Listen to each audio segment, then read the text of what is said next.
Yeah.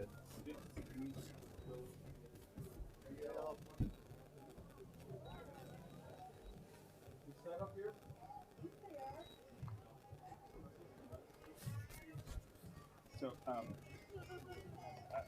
no, but Testing. Mr. Michael's safe testing Testing 1 2. Sauk Center, Minnesota. So we got one mic live. It's not live.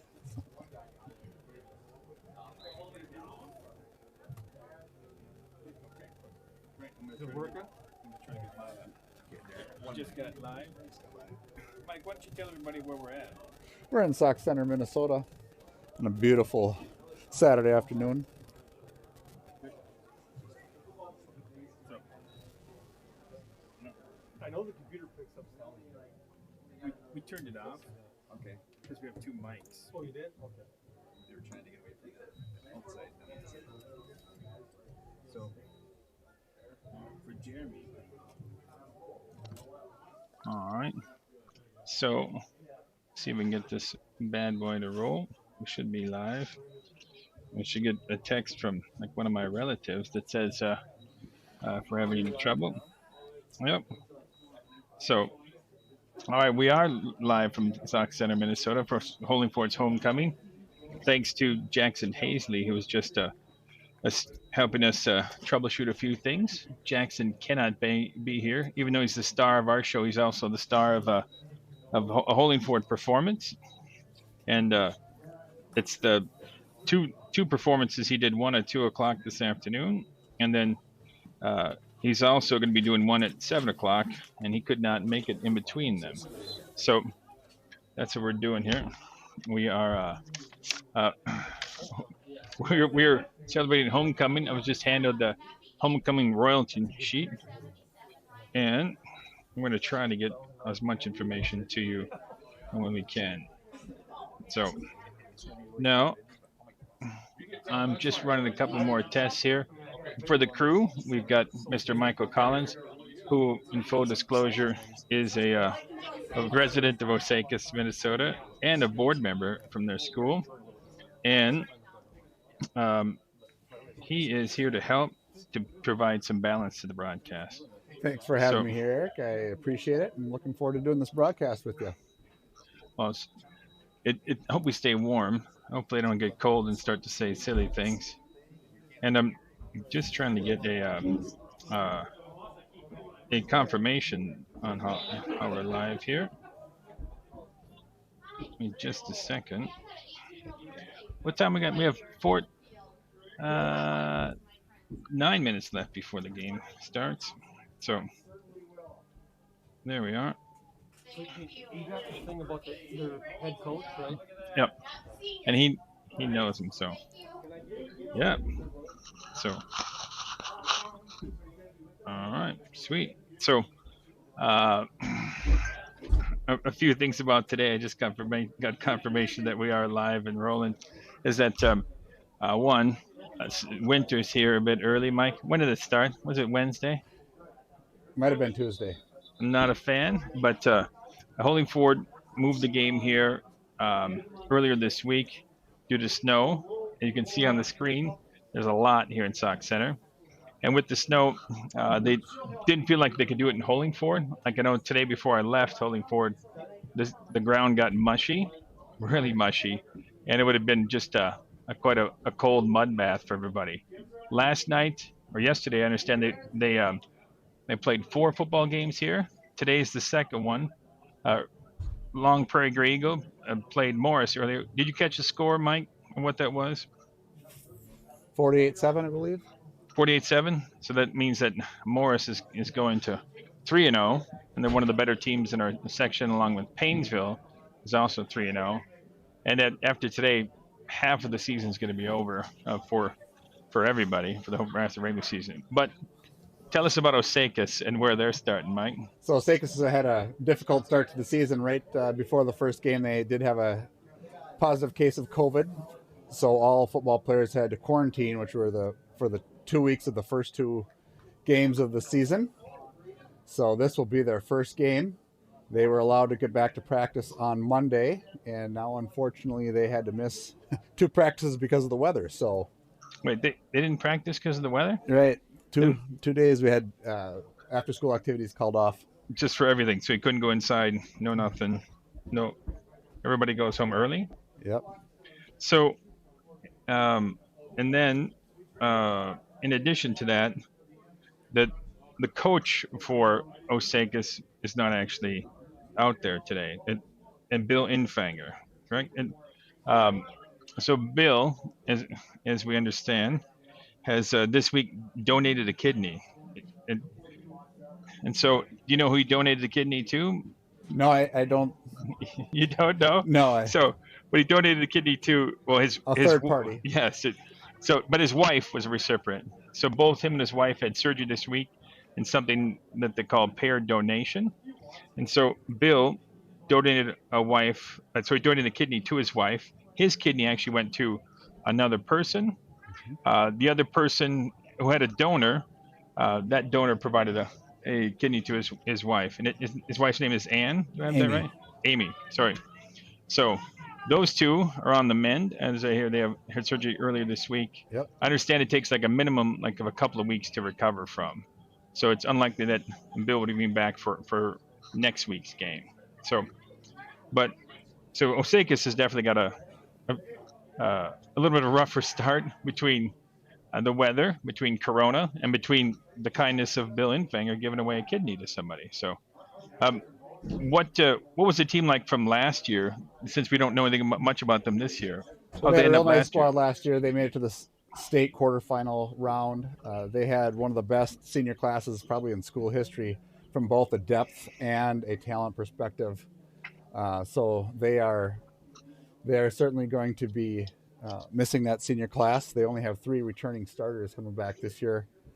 And Three. Do you know which ones are coming back? yeah, so we have a couple of seniors that are really some solid football players, one being Isaac Hetland and another being Brock Faber, and then a junior named Brady Magas. And all 3 of those, I'd say we have 8 question marks and 3 exclamation points with those 3 returning starters.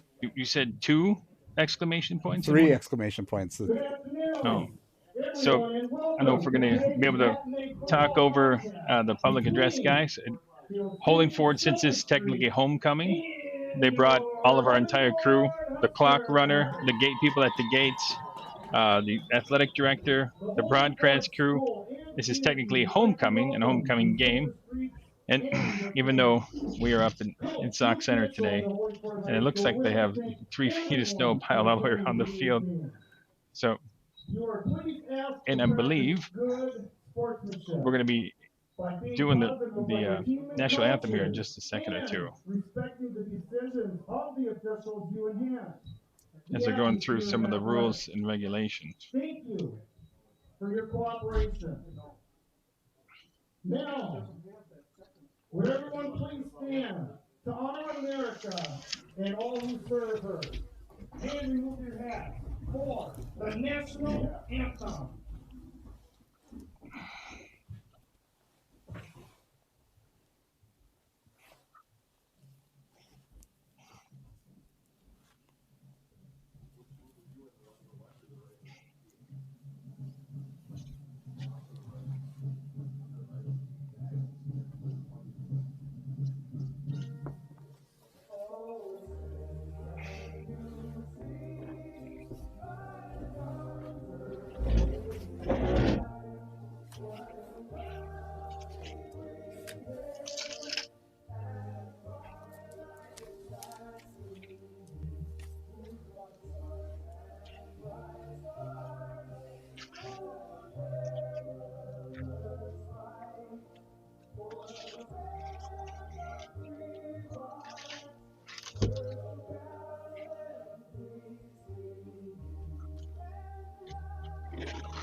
All right.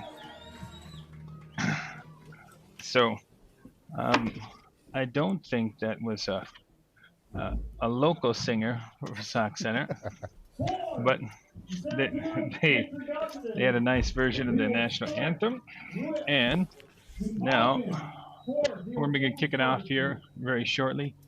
The clock is at 0. We'll be able to get this game underway. Game number 3 for the Huskers. Game number 1 for the folks at we're at Osakis. And there we are. And while they're announcing the lineup here, I know that they asked me to talk about the homecoming court royalty for this year's Holdingford Huskers. So on the girls' side, we had Teresa Meyer, Abby Lampert, Jaden Brett, Lydia Hoyka, and then Kendra Garrett, and she was elected this year's queen. So that's Teresa Meyer, Abby Lampert, Jaden Brett, Lydia Hoyka, and Kendra Garrett, and Kendra being the queen. On the boys' side, the 5 boys in the royalty court were Dalton Brinker, Will Ethan, Brandon Bogars. I don't know if it's Braden or Brandon, but Brandon Baumgars, then Andrew Raden. And then Tate Lang was the Holdingford King. So congrats to all those folks on the homecoming royalty. And yeah, it's an odd year to be playing a away game, but this is 2020, so I don't know if anything is weird anymore. What do you think, Mike?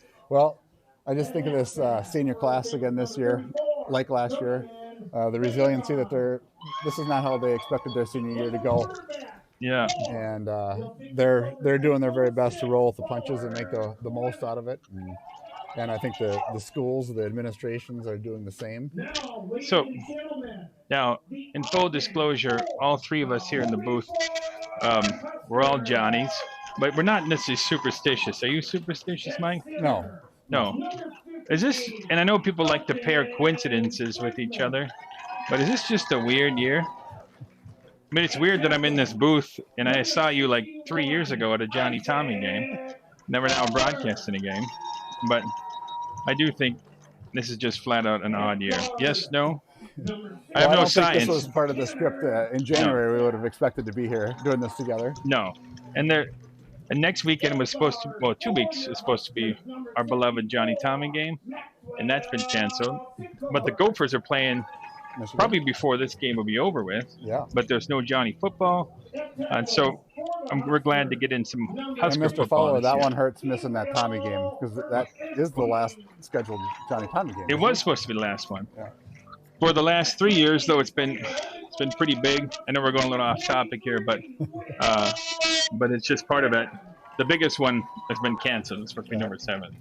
So as Holdingford's going through the lineup here, we'll definitely try to cover some of those folks for people as far as the Holdingford lineup, and then I'll let you handle the Osakis lineup.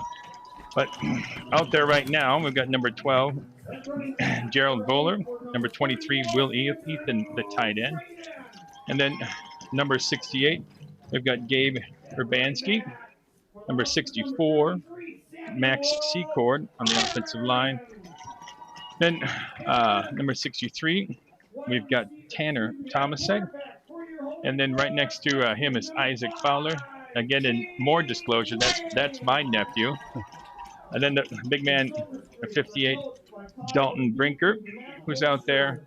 And then I believe the last guy to run out was Tate Lang, the quarterback, number 5. So last week, when the Huskers played, when they played Morris, they did have a few guys that were nicked up. So last week, we did see we saw Brandon Dowell go down with a knee injury, and he's not going to be back. He's going to be out for the season. Before the season got started, Kyle Gill also got knocked out with a knee injury. And then last week, one of the players, Krebsbach, was nicked up, but he had a little bit of a neck strain. Number 6, he was the one that actually was carted off, but it was just really with an abundance of caution. And he's back out there today. So number 33, Sam Harn, will be kicking off. As you can see, he's a stout individual out there. He's one of the leaders on the football team. Sam will be kicking off. I think, is it to the right? Is that the south out here? Or is that the west? You have your orientation down, Mike? West to east, kicking west to east. Okay. Who's back deep for Osakis? All right. Kickoff, fairly deep, picks up at an 18. They're running it back, about a 10-yard return. Osakis is going to start at their own 32. Do you see who ran that one back, Mike? That was Kyle Magas. He's a freshman. He's got a twin brother, twin freshmen that are looking to maybe potentially make a little impact on this team this year. A freshman? Wow. I mean, how many guys do they have all together? Is it about 28 on Osakis' team? That looks about fair. About fair? All right. So Osakis is coming up with the first possession, 1st and 10. And they're coming in real tight. The two backs in the backfield. Run to the right, nothing. Well, he broke one tackle, slipped his way for about a 4-yard gain. Looks like it'll be 2nd and 6 from the 41 for Osakis. Again, who was carrying the ball there, Mike? That was Isaac Hetland. That's what we'll anticipate seeing a lot of today. He's going to be the focal point of this offense, and he's going to be hard to bring down. He did have a little bit of Mike Allstott. He was carrying that ball like a baby with 2 arms. It looked like they're kind of hairy, too, from here. I don't know. So Osakis back up on the ball. Hetland in the backfield. Give to the other back, number 34. Tough going, but breaks a couple tackles, makes the first down. Gets out to the 45. That's going to be 1st and 10 for Osakis on their first drive. Who's number 34? That's Duncan Vandergaan. He's a senior. He was a starting slot back last year, but he's really fought injuries for the last couple of years. Pretty quick player. It's good to see him back out on the field again. Is that one of the 3 guys that you said? No, I didn't really consider him since he didn't finish the season starting. Well, so far they're doing very well. 1st and 10 for Osakis. Moving the ball. Another handoff to Hetland. Ooh, picked up the backfield. Number 32, it looks like Peterson picked him up in the backfield. It's going to be a 0 gain, depends whether they give him the spot. It might be a loss of an inch or so. But Ryder Peterson, the sophomore, came up with a nice play in the backfield.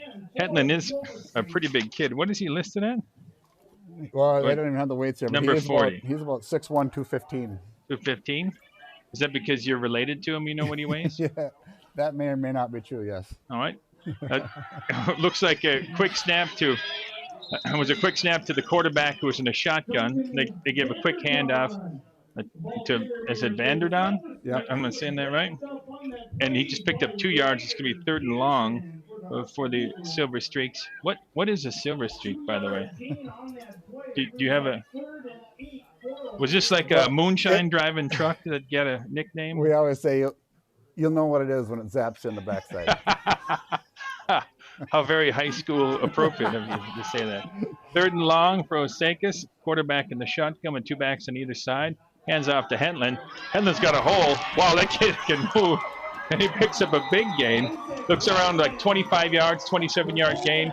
It's going to be 1st and 10 on Holdingford's 28. Let me see what the ball is spot. On the 29, 1st and 10. So they move across midfield. That was a great break. That kid is pretty fast and big. Yeah, he is a physical specimen. Does he have any weaknesses at all? Is he superstitious? He is one of those. He's not your classic fullback with the initial burst. He's one of those guys that once he gets going, he's got there he very goes good again. top end speed, and he can drag people along for the ride. So Hetland picks up another 8, and he did a nice job of finding his way through. He didn't just barrel through like some goat with his head down. He was looking. He found his way through some traffic. Picked up about 7. It'll be 2nd and 3 from the Holdingford 22. 9:14 left to go here in the first half. Still zeros on the board. Osakis has put together a really nice first drive here. Now they got 3 receivers wide, 2 to the left, 1 to the right, split backs from the shotgun. Keeper by the quarterback. and he gets tripped up. It gets picks up first down. It was a nice play, a decent open field tackle. And that was is that Bauer Klimek? How do you have two German last names? Bauer Klimek? He should be living in Holdingford. Yeah, that does sound like a Holdingford name, doesn't it? It's Herr Bauer Klimek coming over for coffee and rolls today. Well, there's a pretty good German hotbed where his dad's from, over by Burbank, Minnesota. So this is like our Old Pole or St. Anna? Is this one of the suburbs of Osakis? That's a different school district altogether. So we've got Bauer Klimek back in the shotgun, split backs wide, inside handoff. Hetland, it's going to be tackled for loss back at the 15, and it's going to be 2nd and 11. You can really see right now that the key for Holdingford is their linebackers are going to have to shoot some gaps here and hit these guys in the back. Just slow them down. I believe it was Tate Lang, or I don't know if it was Mr. Krebsbach that had an open field tackle. Tate Lang on the last play, but one of those previous plays, there was a nice open field tackle on the quarterback. I do agree. Like they're going to have to slow these guys down. Osakis hasn't gone to the air at all. They've kept it on the ground. That's 2nd and long. Handoff to Vanderdon. Finds his way. He stumbles, but he falls down to the 2 or the 3. Where do you think the ball is going to be spotted, Mike? Looks about like the 3-yard line to me. So 1st and goal. I think they picked up a first. Yep. They're dropping the sticks. It's going to be 1st and goal for Osakis. For a team that has not played at all, and the coach is not out there. They're pretty tight. And you missed 2 practices. You know, I was talking to one of the assistant coaches this morning, and they just were so uncertain how they were going to come out here today. There's going to be a lot of rust, and this has been a great first drive for them. Really good. Back to Headland. Sam Harn comes through. He did exactly what you were talking about. He shot the gap, picked up Headland in the backfield. Still, Headland fell forward. I don't know if they're going to give him a little bit of a gain. It's going to be 2nd and goal from about the 3.5. So still zeros, 7:26 left to go in the first half of play. And Osakis, who hasn't played a down of football in a while, is looking very solid. Haven't dropped the ball, haven't passed the ball.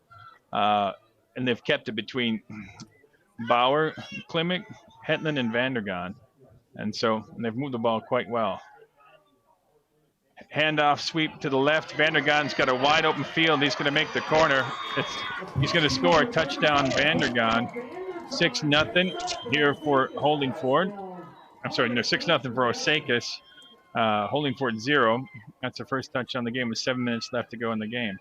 Well, you know, Osakis has really been pounding it up the middle mostly, and they had a pitch out left there, and they outflanked the defense, kind of caught them by surprise a little, I think, going out wide there. I do think they were surprised by the sweep, the toss sweep left, the wide side of the field. They're going for 2. Do these guys have a kicker? Not a lot. Not a lot of kicking. No soccer players at your school? No. So then handoff inside to Hetland. He's barreling his way through. Boy, it's a pile. We got a far side signal, 2 points for Osakis. It's going to be 8-0 with 7 minutes left in the first quarter. And defense coming off. Man, that was a long drive. I don't know if that was 11 or 12 plays, but that was a really long drive, a really great drive for Osakis. I think they lost yards in maybe 1 play, got shut down in a couple others, but they're looking really good for a team with not a lot of players, a lot of new guys, not a lot of practice. So, yeah, you know, from a Osakis standpoint, you know, they're coming out here with a lot of butterflies, I'm assuming, and I was probably expecting a lot sloppier first drive than that. So was it you that said Bauer Klimek is a basketball player? That's more of his normal thing. Yeah, he's you kind of look at the kid, and he's a basketball athlete. He's a really good 3-point shooter, moves well. So really getting his first varsity experience in football. I mean, he's definitely athletic, and I was watching him in pregame here. He throws a nice ball. He didn't throw in yet. Well, we'll see how much he throws the ball here in the game. Yeah. Who was the quarterback last year for? Coach's son, Hunter Ingfinger. Yeah, he was a nice quarterback. He ran the ball a lot. He kept it a lot. Yeah. So, the coach's son, man, they do have an extra.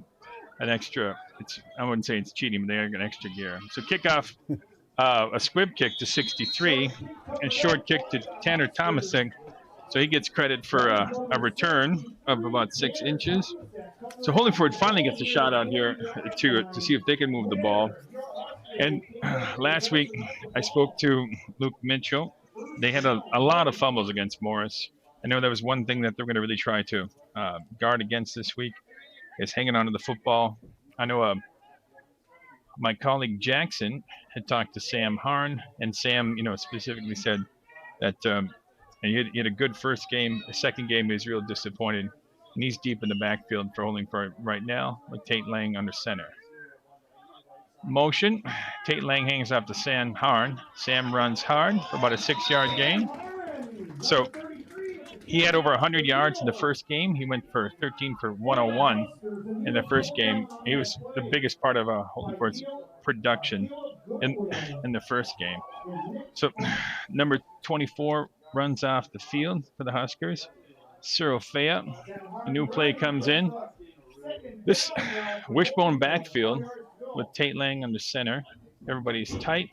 Handoff inside to Sam Harn, who doesn't get the first down, picks up about 3.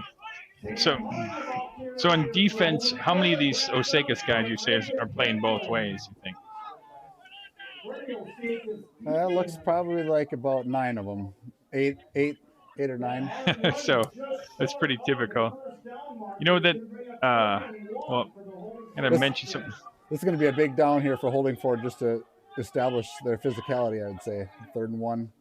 Inside handoff to, Harn tries to bounce it outside. Breaks 2 tackles. One in the backfield. Picks up another tackler on the outside, but falls forward for about 1.5 yards. But that's all he needs for a first down. I'm guessing that they would have gone for it anyway on 4th. I think just because, just what you said, let's get the game going. Let's get some momentum, especially after your defense was on the field for so many plays. Get your really offensive line leaning on their defensive line a little bit here. All right. And so we've got Tate Lang back in the shotgun. It's Holdingford's back under the ball. Inside handoff is fake. Tate keeps it for himself. Picks up about 2. On the offensive line, folks might notice that Dalton Brinker, that was the right tackle, he is now moved over to the center spot in absence of Brandon Dahl. And also for the interior lineman, 63, Tanner Tomasek is one of the guards. Max Secord is one of the other guards. Gabe Urbanski is over at the right tackle. Isaac Fowler at the left. Tate Lang deep, motion, gives, end around to 22 Connor Patrick, and no gain. It's going to be 3rd and 10 from 3rd and 8 from the Osakis 48. 4:53 left to go here in the first half. Osakis winning 8-0 for Holdingford's homecoming at Sauk Center under a lot of snow. But at least this field looks pretty fantastic. They cleaned it off. And this is the 6th game that's happened here in the last 2 days for the Sauk Center folks. Tate Lang back again, shotgun. I wouldn't be surprised if he tried to pass. He has completed 4 balls this year. He goes back, he is to pass. A little bit of a jailbreak in terms of the rush. He scrambles up. It's going to be 4th and 8. Now let's see if we get a punt signal. What do you think, Mike? Yeah, he just didn't have any time to even survey the field there, set his feet to throw the ball. Leaving him in a 4th and long situation. They did have a rough time with pass protection last week as well. But I get now why they're going to punt. 3:53 left to go in the first quarter. Holdingford's down 8-0, and looks like it's going to be number 5, Tate Lang, who's going to be punting the ball. Motion. High snap. Almost blocked. I thought it was for a second he was going to fake it. That is going to be a net 8-yard punt. So it's going to be decent field position for Osakis. Yeah, high snap there. He was made a good play just to hold on to that ball. Did it look like he was going to fake it with the motion? There was something going on there. But the snap was high. He was lucky to get it off. And so they actually did as far as the net, they picked up a few yards, but not a lot. I'm real curious to see now Holdingford if they can respond here defensively to the physicality that Osakis showed in that first drive. Inside handoff to Vandergaan, like 11-yard gain. So he was weaving his way through, picked up a lot of yards. So another Osakis first. graduated 4 senior offensive linemen last year, so it was a big question mark. What the offensive line was going to look like coming into today. Both running backs for Osakis actually are finding their way through. I mean, like literally, they have good vision.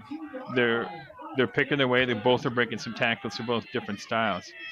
So Bauer Klimek, he's back deep with the split backs, receivers wide, inside handoff.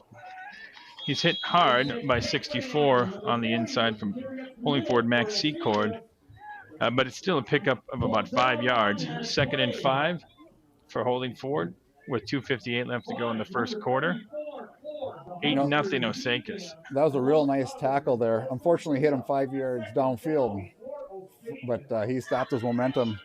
Didn't get an inch past the point of contact. Real nice tackle by a middle linebacker. Just what you want to see. So inside handoff to Vandergaan, breaks a really hard tackle, picks up about 1. Should be 3rd and 4 for Osakis. The ball's gonna be at the 35 of Holdingford. So has there been a penalty so far at all? I don't think so. Oh, very clean game, very well played game. It's just beautiful to be out here in this artificial turf field where there's no snow. You compare this if they were playing it in the mud. I've played in the mud after. It's a disaster. I mean, the field, it's like you're running a field cultivator through it. It's crazy. You destroy like the top 2 inches of the field. Osakis comes up tight, inside handoff to Hetland, breaks into the wide. Wow, looks like Krebsbach was out there, number 6, lucky enough to chop him at the knees. Otherwise, he probably would have gone all the way. So he picks up, it looks like I would say 14, 15 yards. It's going to be first and 10 from the Holdingford 21. They said Piers, they graduated 20 starters from the Piers team last year. 20 really? Out of 22. And they still are winning. They're still undefeated. Osakis handoff to the outside, just off the left tackle. There's Vandergaan for a pickup of a few. So where does Piers get those athletes? I think they're putting some kind of steroids in the Wheaties. And I guess since we're on a Holdingford channel, I have to say that was a joke. That's not true. I cannot spread any propaganda. But they have a great program. Leo Polkamp has put together a really great program. 2nd and 10, actually 2nd and 8 for Osakis on the Holdingford 20. Inside handoff. Ooh, Ryder Peterson shoots in. I think your theories hold true. If they're going to get this team to go 3 and out, they're going to have to take some gambles and shoot some gaps. So linebacker Ryder Peterson came in, tackle for loss. It's now 3rd and 8, and a loss of 1. Ball's on the 20. 49 seconds left to go here in the first. Time's running. They might get one more playoff. If you're coaching linebackers, that's exactly how you tell them to play that play right there. I don't coach linebackers. I don't coach linebackers anymore. Bauer Klimek back deep. He's keeping it. Comes around the side. Ooh, I don't know if that was holding or not. But Holdingford's guy got tackled by the offensive lineman. Still no flags. We told the refs when we walked it in to keep a clean game, fellas. They nodded and everything. But still, the defensive line, the defensive lineman on Holdingford looked like he was tackled by that maybe trip. It's just right in front of the ball. But now it's going to be 4th and 7 with the ball at the 19. 5 seconds left to go. Maybe the officials don't feel like walking to the end of the field because it's too cold. Now the clock's running again. Okay. But how cold is it, by the way? Anybody got a temperature?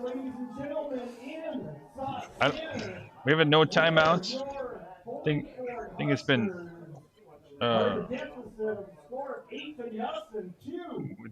It is still pushing 30 degrees here, about 28, I would guess. Well, so not even that high. 38, you think? So 27. 27 degrees here in beautiful Sauk Center, Minnesota, but no wind. No wind, sunny. You know, having a day game like this compared to at night, it's really a gorgeous weather for football. You know, so I'm getting some texts. One is from my niece that says she can see her dad on the video because he's the one that's chubby. That's great. That's a nice family moment right there. My daughter said that I should be talking a little more clearly. That's also nice to hear. And then I see that another one of the relatives, Ethan Haggerty, has joined in. They just won their football game at 12-0, and they're tuned in. So at least some family members are tuned in. All of them critical so far of what we have to say. So end of the first quarter, 8-0 Osakis, who's looking really good, except with that shutdown where it's now 4th and 8. What do you think actually Osakis is going to end up doing here, Mike? Well, this is where you know, your assistant coaches now are calling the plays instead of your head coach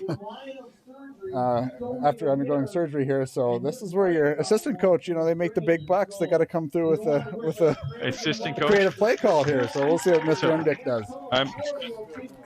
But I think you're going to have to go. I think you're going to have to go to the air here. You've got. That'd be the first time. We graduated all three of our wide receivers, and our tight end moved to tackle this year. So assistant coach money, what do you think that is? Like $3 a week? Yeah, I think if you've slated that out hourly, it won't come out too well. Well, gas is under $2. Is it under $2 in Osakis? Yeah. I mean, driving to and from practice, it's probably a net negative. So anyway. Actually, there's a nice or decent crowd here as far as they're all on our side. It's obviously mostly parents and relatives. Number 11, Kyle Magas up top of the screen now. They're going to hand it off. And I can't quite see where the spot is. He might have made the first down. What can you see, Mike? They have their one of the freshman twins up on the top of the field. I thought they had him isolated. They might take a shot at the end zone with him, but instead they decided to ride their horse up the middle. And that's where they're going to hang their hat this year. You can see that. It's going to be number 40, how far he's going to take them. He is number 1. I mean, he's had the most yards so far today for sure, most carries, and picks up a pretty huge 4th down. It was 4th and 8. Now it's 1st and goal from the 9. Inside handoff to I thought it was Vandergaan. Yep. Picked it up again, but for just a gain of about 1. He was tripped up on that play by Ryder Peterson. So it's interesting with Holdingford, when they get that penetration, they're very effective. So I know they've gambled and lost, like on that touchdown run where they went with the toss sweep to the left. Yeah. But I do think the way they're moving the ball, you do have to gamble a bit. Defense shifts all the way around. Split backs. Klimek gives it handoff to Vandergaan. It looks like a tackle for loss. It's going to be 3rd and goal from probably the 8. Let's see what kind of spot we get here. These soccer lines make it a little silly. It is going to be from the 8. Looks like for a loss of 1.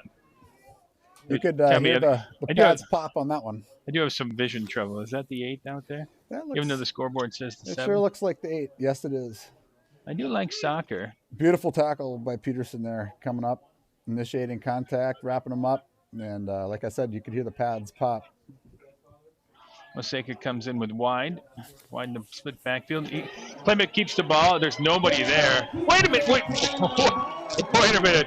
Connor Patrick is protesting. And if you go back on YouTube, you can see his jersey totally being held. Because I was looking out there like, who's going to pick him up? And I saw the defensive back make his way to meet him at the goal line. He was totally held. Tell me you didn't see that, Mr. Osakis. You know, I'm sorry. I was watching the ball. Oh, sure. Hey, Why don't you make the sign of the cross while you're at it so you don't start on fire? Yeah, I'm no John Madden yet. This is the first time in the booth. I got stuck watching the ball there. But like we said, a clean game, but they should call some things. If it's a hold, they should call a hold. And so Klimek back under center, inside handoff. I don't think they're going to get the 2-point conversion. It's a 14-0. 2-point conversion failed. 10:06 left in the second quarter as Holdingford trots off the field. So I've seen two like holding calls.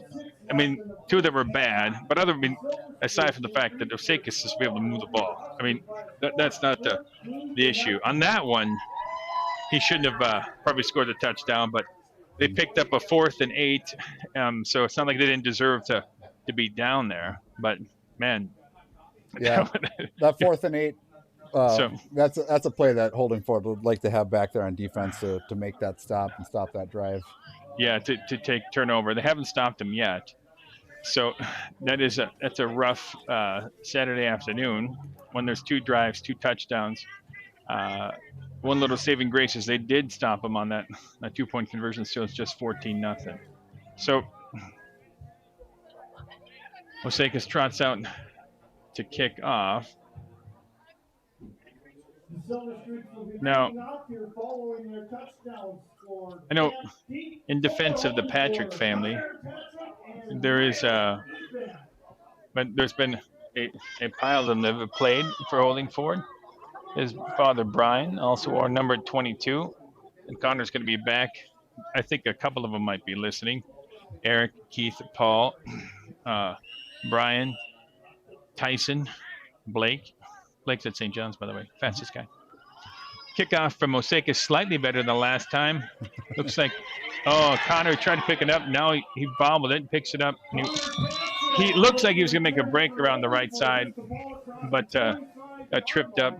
And he made a gain of a few. Looks like they're going to start at the 28th. There was a lot of green grass if he could have kept his feet right there. Yeah, and he's one of the faster kids on the team, the sophomore, Connor Patrick. His cousin, Blake, is the fastest guy on the St. John's football team. I know I'm going to probably get letters and emails. I think it's 4.45. Wow. So, well, if he had similar speed, if he had kept his feet there, that would have been a game-changing play. Sometimes you look back at a football game and a low play like that can really break it open. Doesn't seem like much, but could have really changed things. So, no, Sam Harn comes out in first down, picks up a tough 5 yards. Should be 2nd and 5. Holdingford does really need to put together a little drive here with 9:45 left to go in the second quarter. They're losing 14-0 against the Osakis Silver Streaks, but we're still not sure what a Silver Streak is. Tate Lang back. I thought I made that very clear. Oh, well, you'll know it when we see it, but we haven't seen it. Tate Lang back, goes back to pass. Oh, he gets in some trouble. Scrambles, gets back up to about the line of scrimmage, up to the 31. I don't think the stick is going to move much. It's going to be like 3rd and 5 for the Huskers. So Holdingford's really got to clean up their pass protection here. That Menhuber came just totally untouched, right? Right they had some trouble with it last week. Morris had some good rushers, but they definitely should be able to make a bit of a change to pick up some of that. I know that's something that they were trying to work on this past week.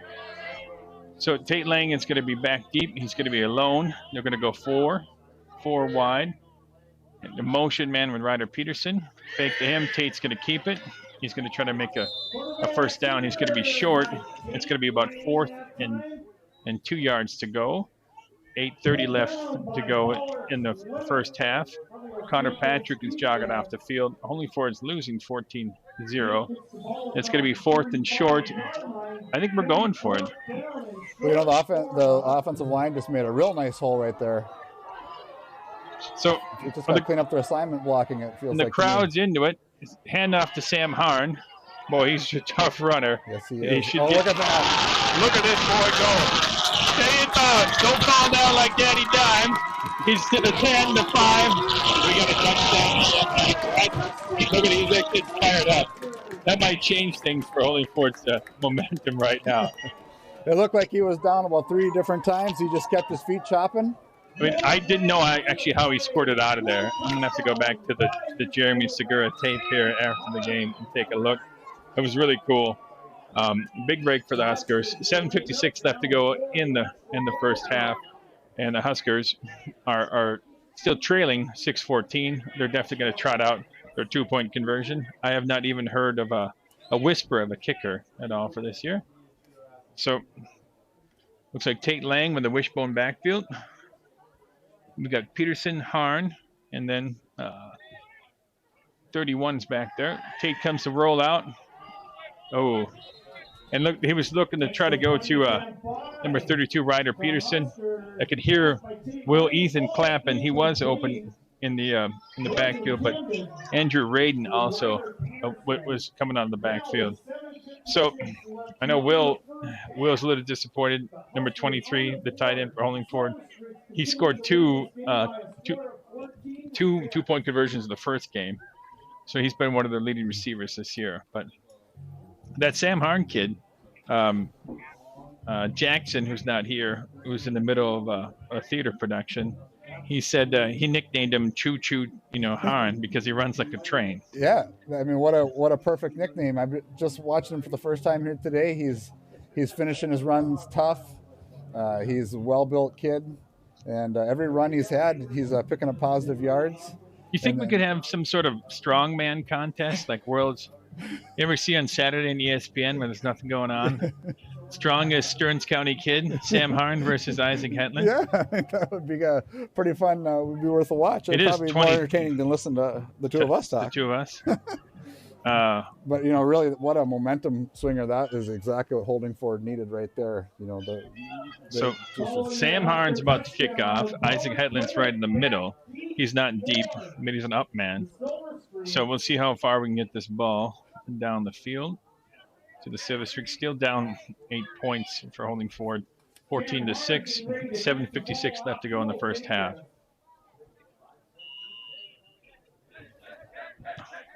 Sam with a short kick to Isaac Hedlund, who's got room, broke a tackle, and the kid breaks a tackle almost every time he touches the ball. Returns it to the 46, so decent field position for Osakis.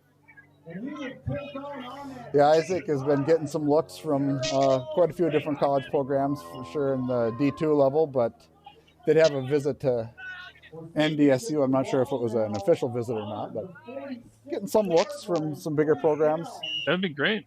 It's always great to hear that the local kids are getting a look at some of the nicer schools, especially like NSU is a bit of a juggernaut. Bauer Klimek under center. Inside handoff to Isaac Hetland again. Man, is that another 6 yards for him? That's a kind of a classic Isaac Hetland run there. About 3 guys on his back and just bring him another 3 yards with him. So what do you think he might have so far to the day? Because we don't have an official stat maker on our side of the fence. But or there's how many times has he carried the ball? He's probably up to about 75 yards on about 12, 13 carries here. We'll get maybe some few stats at halftime. But still, Osakis under center hasn't been stopped. Hetland around the right side. Still, he's a tough runner, but I gotta give him credit where he definitely tries to avoid some people, picks his way, picks up another 6. 1st and 10 for Osakis. They're down to the 42-yard line. Let me 1st and 10. 6:53 left to go in the first half. The clock is stopped. Osakis Silver Streaks 14, Holdingford Huskers 6. Interesting. Both these teams are obviously run-dominant teams, and they're running out of strong run formations. Osakis doing a good job of mixing up, pounding up the gut, but also some pitches and some sweeps here. But it's really only 3 guys, right? Yep. Inside handoff to Vandergaan, a tackle for loss. But so Hetland number 1, Vandergaan number 2, and then the quarterback Klimek. That's the only 3 guys that touch the ball, right? Now Holdingford in the first game they had 9 different guys. And that's certainly where they're deep is on the skilled position. 2nd and 12. Hopefully Holdingford can actually get to a 3 in it. Now, we've got Klimek back. Ooh, and low snap. He keeps it. He gets picked up right at the line of scrimmage. It's going to be 3rd and 12. And so we're going to have, let me see where they spot the ball. It's going to be about 3rd and 11. 5:45 left to go here in the first half. Yeah, Osakis showing some real hesitation to put the ball in the air there. And now at third and long, we'll see if they attempt their first pass of the game. You think so? I mean, they're gonna break it. So no kicking, no passing, just run. I'm not saying it's not working. No, but I mean, I'm not. It's not like I'm Joe Buck or anything here. That I know I got tons of talent to break it down. But Klimek, he goes back for a pass. He chucks it. 88. Who's 88, Mike? Carter Watness, playing tight end, just kind of a quarterback or a tight end drag across the middle, dragging across as the quarterback rolls out with him, and nice pitch and catch for about a 10-yard gain there. That was really great. So ball's going to be spotted at the 31, 1st and 10 for Osakis. A really impressive third down conversion. It's going to be 5:06 left to go here in the first half. Osakis winning 14-6. It's been such a weird year. I actually wouldn't be surprised if Joe Buck showed up at the game. Just it's been so many things have happened.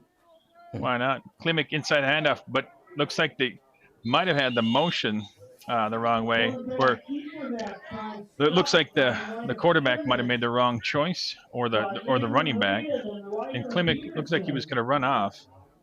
I don't know if he's trying to get a play, but with some confusion, it's going to be 2nd and 8. So he picks up a new play from kind of receiver. One pass for 11 yards, and a good one, an important one. Osakis has yet to be stopped with 4:20 left to go in the first quarter, or from first half. With backs in the backfield, another handoff to Vandergaan around the left side. Will Ethan tries to run him down, can't get there. And number 9, Nick Hansen, finally pushes him out of bounds. So, can you see where it's going to be a first down, Mike? It is, but there is a flag in the play. It looks like there may have actually been a holding call called this time.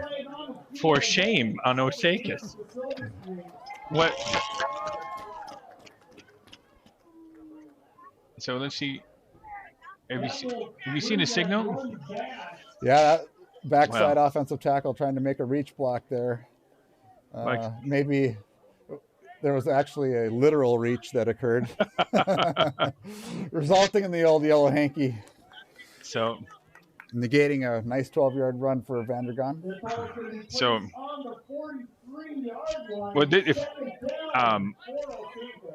this is really the only setback really Osakis has had. I mean, a couple of tackles for loss, but nothing major.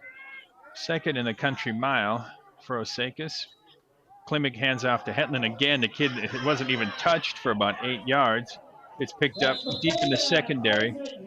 He does get back to the 30-yard line. Looks like Coach Luke Mitchell is a little disappointed in his defense. You can see him be a little bit animated in the sideline there.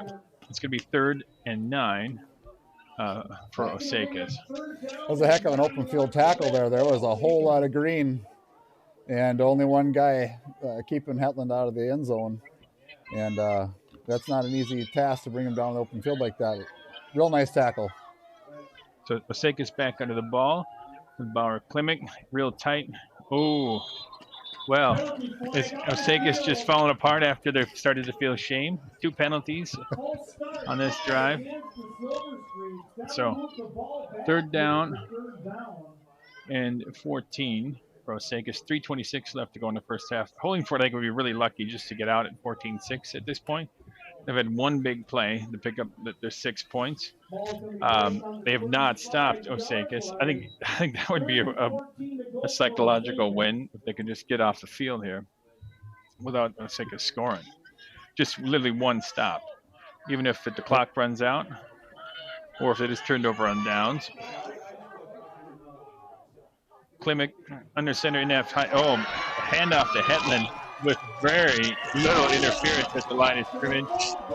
The Osakis crowd likes that. Number 9, Nick Hansen, helps trip him up in the backfield.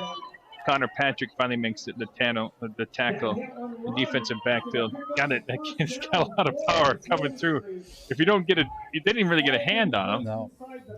Yeah, that's too much green for a fullback running a dive play up the middle. It's just he just had a lot of interstate to deal with right there. So how fast do you think he is? It really Well- like if we're seriously like not Osakis crazy math, Yeah. but He's fast. He had a real unfortunate skiing incident where he broke his tibia. oh yeah, Lost a little top end speed with that, but he's got real good top end speed. and there he goes again But, for a you know, few. I'm gonna guess he's a 4.8. What kind of guy. skiing? Water skiing or downhill No, skiing? I think he was out in Colorado. Fluke Oh. accident. Fluke Oh accident. man, that really is a tough break. So, well, Isaac Fowler just picked up a tackle on the inside. Isaac is bigger than the other Isaac Hetland. And Isaac runs about 6'4", 240. He's got his hands on his hips out there. I think he's sucking wind, as we say in the business. You expect the defense is going to be getting a little tired right now. They've been on the field for a lot of downs. Well, Vandegon bounces outside. Connor Patrick runs him down. I'm not surprised that Connor was able to run him down. As far as it looks like Patrick's a bit faster, but he was able to bounce it out and get a clean gain out there. It's going to be first and goal. They're dropping the sticks, I think, from the 2. So I don't know how they're going to keep him out of the end zone with 2:06 left, with two yards to go. They're going to have to gamble pretty big in order to stop these guys. Well, the Osakis is actually gone to the perimeter 2 different situations now in the goal line situations. So we'll see if now with 4 downs to punch it 2 yards, if they're just going to pound it up the middle or if they'll decide to test the edges. Timeout. Duncan hasn't gotten a lot of carries in his high school career, and he's shown some pretty good patience running behind his offensive line, and it was a nice patient run, then decided to bounce it outside there. Yeah, it was because he did get stopped. He got hung up at the line of scrimmage, but he bounced it. Again, decent decision making. Yeah. Not just brute force or just unbelievable speed. They got some vision, which I do appreciate. Eric, who called that timeout? I didn't see because it's so far down to the left-hand side. I think Holdingford did. Yeah, I think that's a good timeout for Holdingford to get their defense a chance to catch their breath. This is a huge stand for them right now. This is a really, really critical part in the game. If they could make a stand here, this is something akin to the long run to really turn the momentum. Well, they're playing "Turn Me Loose" by Loverboy in the stadium here. I don't know if that's going to fire up the Holdingford side. Turn Me Loose. I don't know. Was that on your pregame mix, No. Loverboy? No, it was not. But I do enjoy the double O that Turn Me Loose provides as a Stearns County former resident. I don't think it made any of my pregame mixes, I will say. It did not.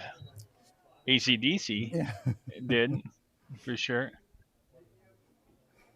We're waiting for the ref. He's winding the clock. Tight formation, inside handoff to Isaac Hetland. It actually didn't go down. It's going to be 20-6, 2:03 left to go here in the first half for Holdingford. Well, they're getting the ball back. They're going to have a 2-minute drill. I got to say, I didn't see this coming, Mike. I didn't think it was going to be like a landslide either one way. Yeah. But I did think, if anything, Holdingford would be up 20-6 just based on the experience factor they got here. Well, yeah, and the lack of games. Osakis is just obviously playing much sharper than we expected him to come out and play here. I gotta, you don't talk about the big uglies up front very often, but I should take an opportunity. We've been Osakis has been running behind that left side of the line. Brock Faber is a senior left guard, and he's just a real good sized kid, strong farm boy, which you Holdingford boys can appreciate. And then Brady Magas over there at left tackle.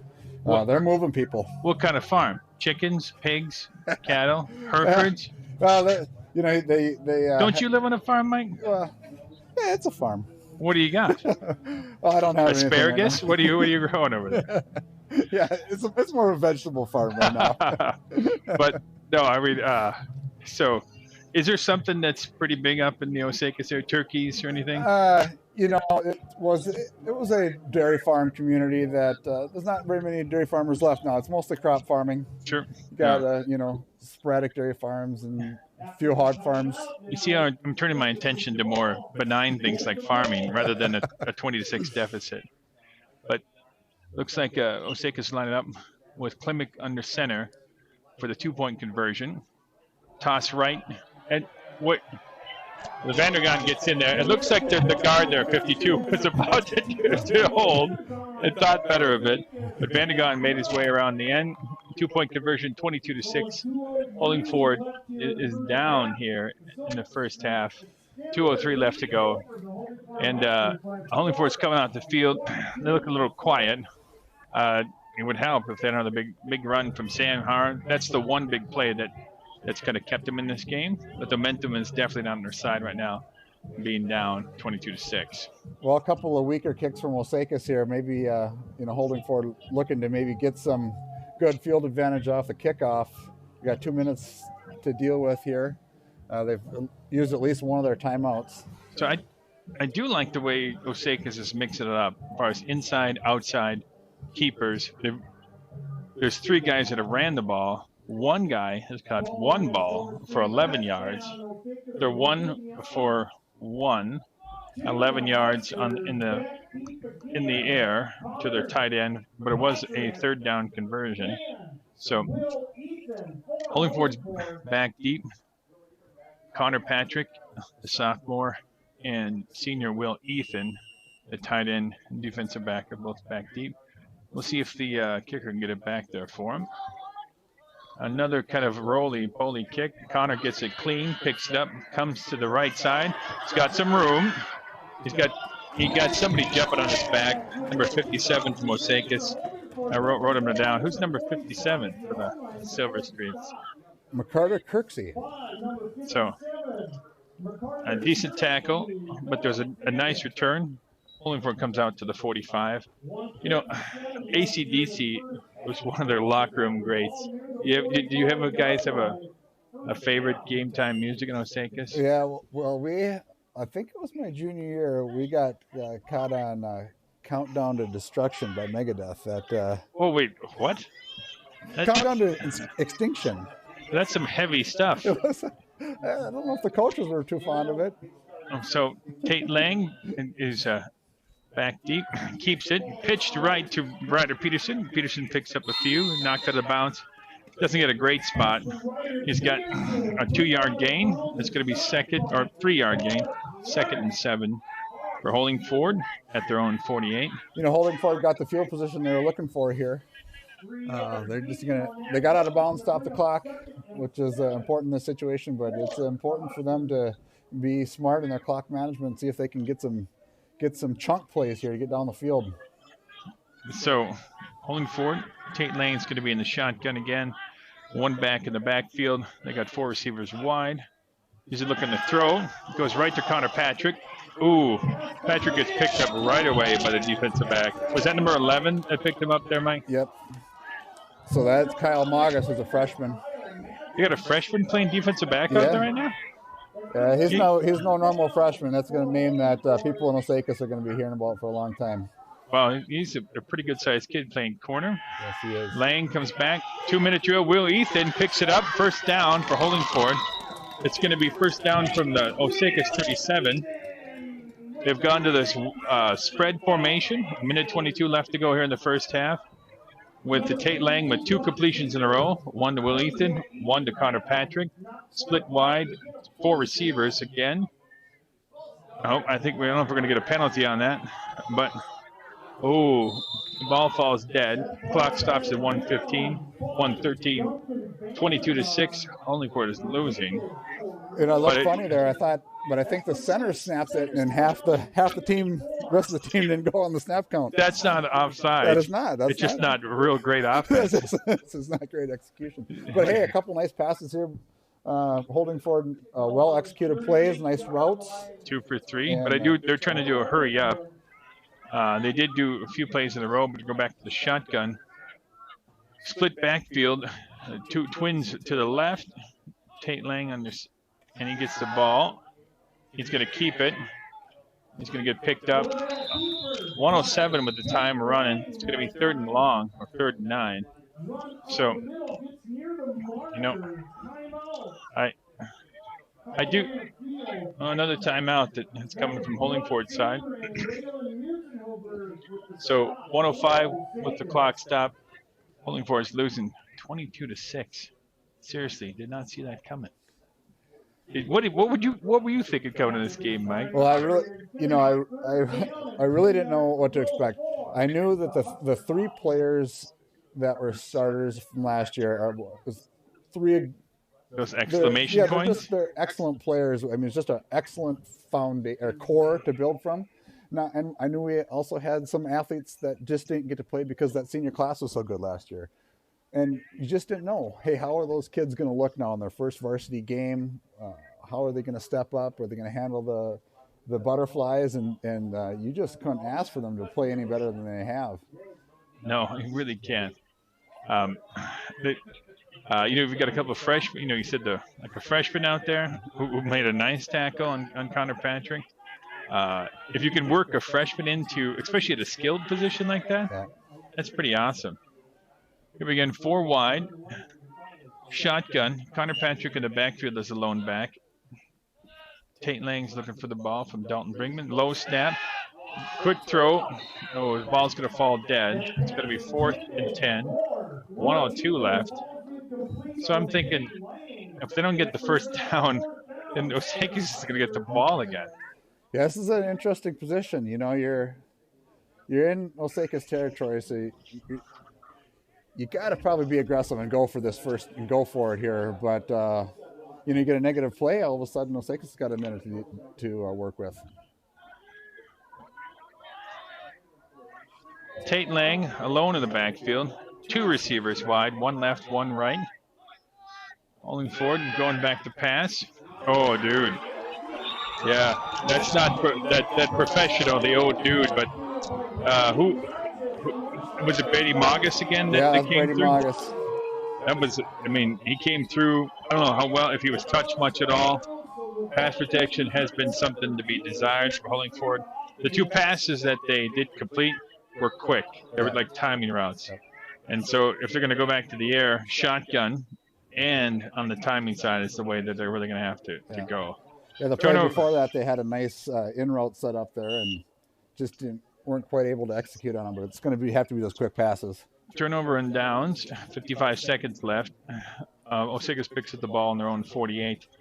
Again, like I said at the last time, it'd be great if Holdingford could get off the field by just stopping them, which they haven't done at all. Hetland off to the guard on the left side. Another pickup of 8 or 7. It's going to be 2nd and short. I've got a timeout. And I saw it this time, Osakis. I got that time running behind left tackle, number 77, Ryan Engstrom. And that's his birthday today. Really? Yeah, so happy birthday to Mr. Engstrom. I'm assuming he's 18. I don't think he's flunked any years, so I don't think he's 19 or 20. I think he's 18. Again, we're on a high school channel, so there'll be no jokes about any of that or the academic structure of Holdingford nor Osakis. And you're on the school board, right? Wait, yes, I am. You're an elected official. I am an elected official. We'll try to keep the comments above board from this point forward. Oh, well, happy birthday to that young man out there. Honestly, speaking of which, like this year has been so tough. Like in a normal day, if like Osakis, comes away with a win and it's your birthday on a Saturday, and it would be really nice just to hang out, like watch the Michigan game against the Gophers this afternoon with a bunch of people. But this is weird 2020. So hopefully you have a nice day. Everybody goes home with, clean bill of health. Not too much shame since your Osakis has been penalized twice now, only 4-0.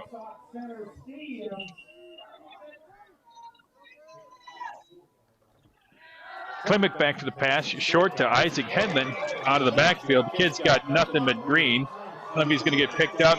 Wow. Signal, touchdown, Osakis. So 2 passes for Osakis, 2 completions, 1 first down and 1 touchdown. 34 seconds left to go here in the first half. 28-6. Osakis just went up. They're going to be lining up for the second point, or the 2-point conversion. Holdingford's down 22 points. That's what I was trying to get to, which is not fun. I think I'm going to be talking about farming a bit more here in the second half.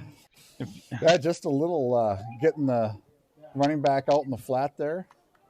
And, yeah, little pitch and catch. Nothing but green in front of him. Nice block downfield by the tight end, Watness.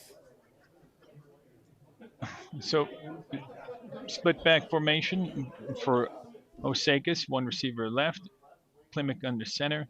Hands off to the left. The sweep to Vandergaan. He's picked up by Hansen and a bunch of Holdingford tacklers. They did read that really well. It's a little short, if you would, but at least they stopped 2 of those 2-point conversions. Otherwise, that would be a bit worse at 32. But it's 28-6. Holdingford's down 22 points. 34 seconds left. I don't know what they're going to end up doing. I hope they don't turn the ball over. But the thing is, Osakis has had 4 possessions and 4 scores, and they've passed twice. One of those passes was a touchdown. And Isaac Hentlin, maybe he should go to St. John's and play football because the kid is pretty good. So, well, you know some people there. We do know a few people over there, but I would like to have him on board. Yeah, he did show his open field top end speed on that play. He got once he got those long strides going, he got down the field in a hurry. Have you ever heard of the Holdingford Hammer? Nathan Brinker, one of the greatest St. John's football players of all time, who also was looked at by North Dakota State, but he said no. He made a better choice. But Nathan was part of the 2014 Holdingford Championship. Coincidentally, that is the last team to win the 2A championship. Otherwise, it's been Caledonia for 15, 16, 17, 18. I was going to ask you that if that was the last team to win before Caledonia. Yeah. We didn't play Caledonia that year, but I think Bold beat them or knocked them out somewhere along the way. But we played Bold in the championship to win the 2014. Here, I'm thinking of positive things as Osakis kicks off. You know, going back to the 4th down play for Holdingford, you know, I just said can't get a negative play here. Leave them a shorter field. They took that sack. Yeah. You know, gave Osakis the. Oh, what's that? So shorter field. Yeah. I think we're going to have personal fouls. We have 2 flags in the field, just because of your prior shame that you had. I'm going to guess that's on Osakis, but it does look like a personal foul. Unsportsmanlike conduct, just because it was away from the play, and 2 refs chucked the laundry on the field for personal foul. Osakis, can't say I'm shocked, but I didn't quite see what it was. It looks like Nicholas Hansen or Brady Krebsbach, one of those 2 was tangled up. On the return. Will Ethan caught the ball for a return of just a few, but with this very shameful, unsportsmanlike conduct. You know, I didn't see the play. I can't really see what it was. And honestly, these days it doesn't take as much to get yourself unsportsmanlike. No. Were you king of the head slap when you were playing? Open ear head slap? Yeah, not a lot of head slapping. First and 10 for Holdingford. Tate laying back, 28 seconds left to go. And I thought I heard a whistle. What? Was that from the crowd? What was that? Or is it a tight end? Well, they're going to give it false start in the Holdingford. I don't. Did you guys hear another whistle or something? Well, you can almost hear it right now. That penalty moves the ball back to the 35-yard line, 1st and 15 for Holdingford. Between a lot of years by the grinder mixer and the other farm equipment, my hearing's not that great. Tate Lang from the shotgun, back to pass. A little bit of time. Steps up. He's going to keep it. Heading for the sideline. Ooh, he gets run down from behind by number 50. And That's Caleb Goodwin. 10 seconds left. Timeout Holdingford. So I did hear that whistle. So, You know, Fowler, you mentioned earlier you have bad eyesight. Now you're just saying you don't have the best ears. Bad eyesight was from injury, not my own doing. And before I got to high school, I didn't know earplugs existed. Yeah. Between the shooting range, the grinder mixer, shoveling corn for Gramps, that's a loud endeavor. Do you remember running anything at the farm that has got a few extra decibels? Combining? What's your loudest? Well, you know, the feed grinder. The feed grinder, that was doing a little damage to the. That's it. You know, put your ear right next to the grinder mixer. Yeah. So. And I haven't mentioned Caleb Goodwin at all today. He's a kind of a classic. He's a junior. He's about 5'11". He weighs about 160 pounds. Just kind of your classic small town football player, just all heart. When he hits people, you know it. He puts it all out there. So Osakis looks like they're a little bit of a prevent defense. Their linebackers are about 10 yards off the ball. Tate Lang back to pass. The screen play to Ryder Peterson. 4 seconds left. Clock is going down. 1 second. 0 left at the clock. Ryder Peterson picks up a huge gain, but time runs out. There's a nice gain there at the end of the half. Holdingford 6, and we've got Osakis at 28. I just want to see if there's any other signals on the field. We've had, it's been for the most part a pretty solid first half. We're gonna go into halftime. We're taking a break. I know we can talk for 15 minutes straight about corn and halftime, but we're gonna take a pause here. 28-6. If Jeremy could put the scoreboard on the camera before we sign off for halftime. You can even zoom in on that if you wanted to, Mr. Segura. So this washed up high school football crew would take a halftime off, and then we'll be back for the second half after that 15 minutes runs out on the clock. 28-6, Holdingford is losing here in Sauk Center for our homecoming that was moved due to snow, which you can clearly see. So back in 15. Will Ethan back to the huddle. So we're going to announce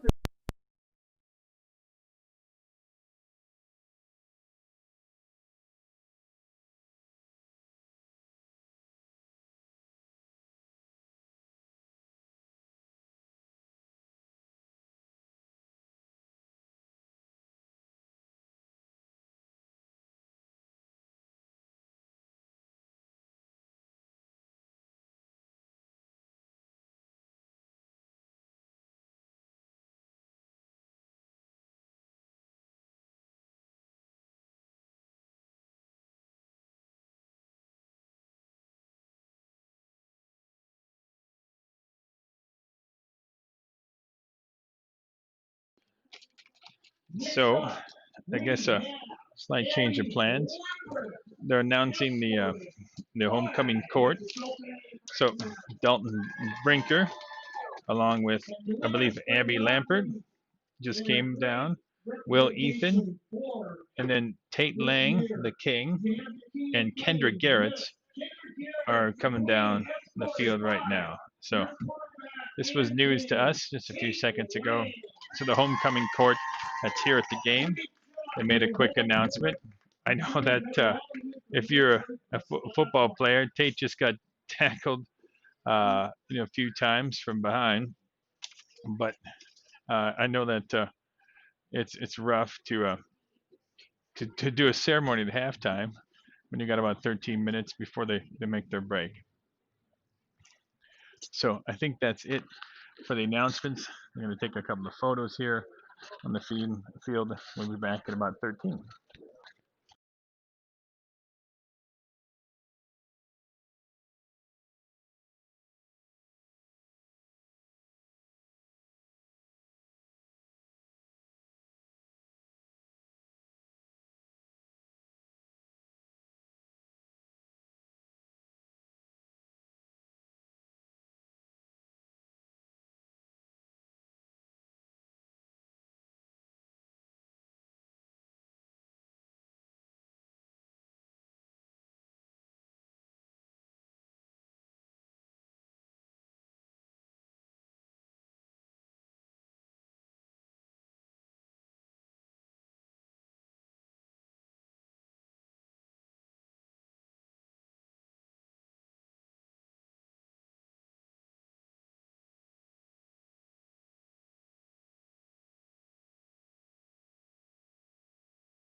All right, with just 30 seconds left to go here in the first half, at least what they've got out there, we thought we'd go through a few stats. What have you got for us? I know it's mostly one-sided.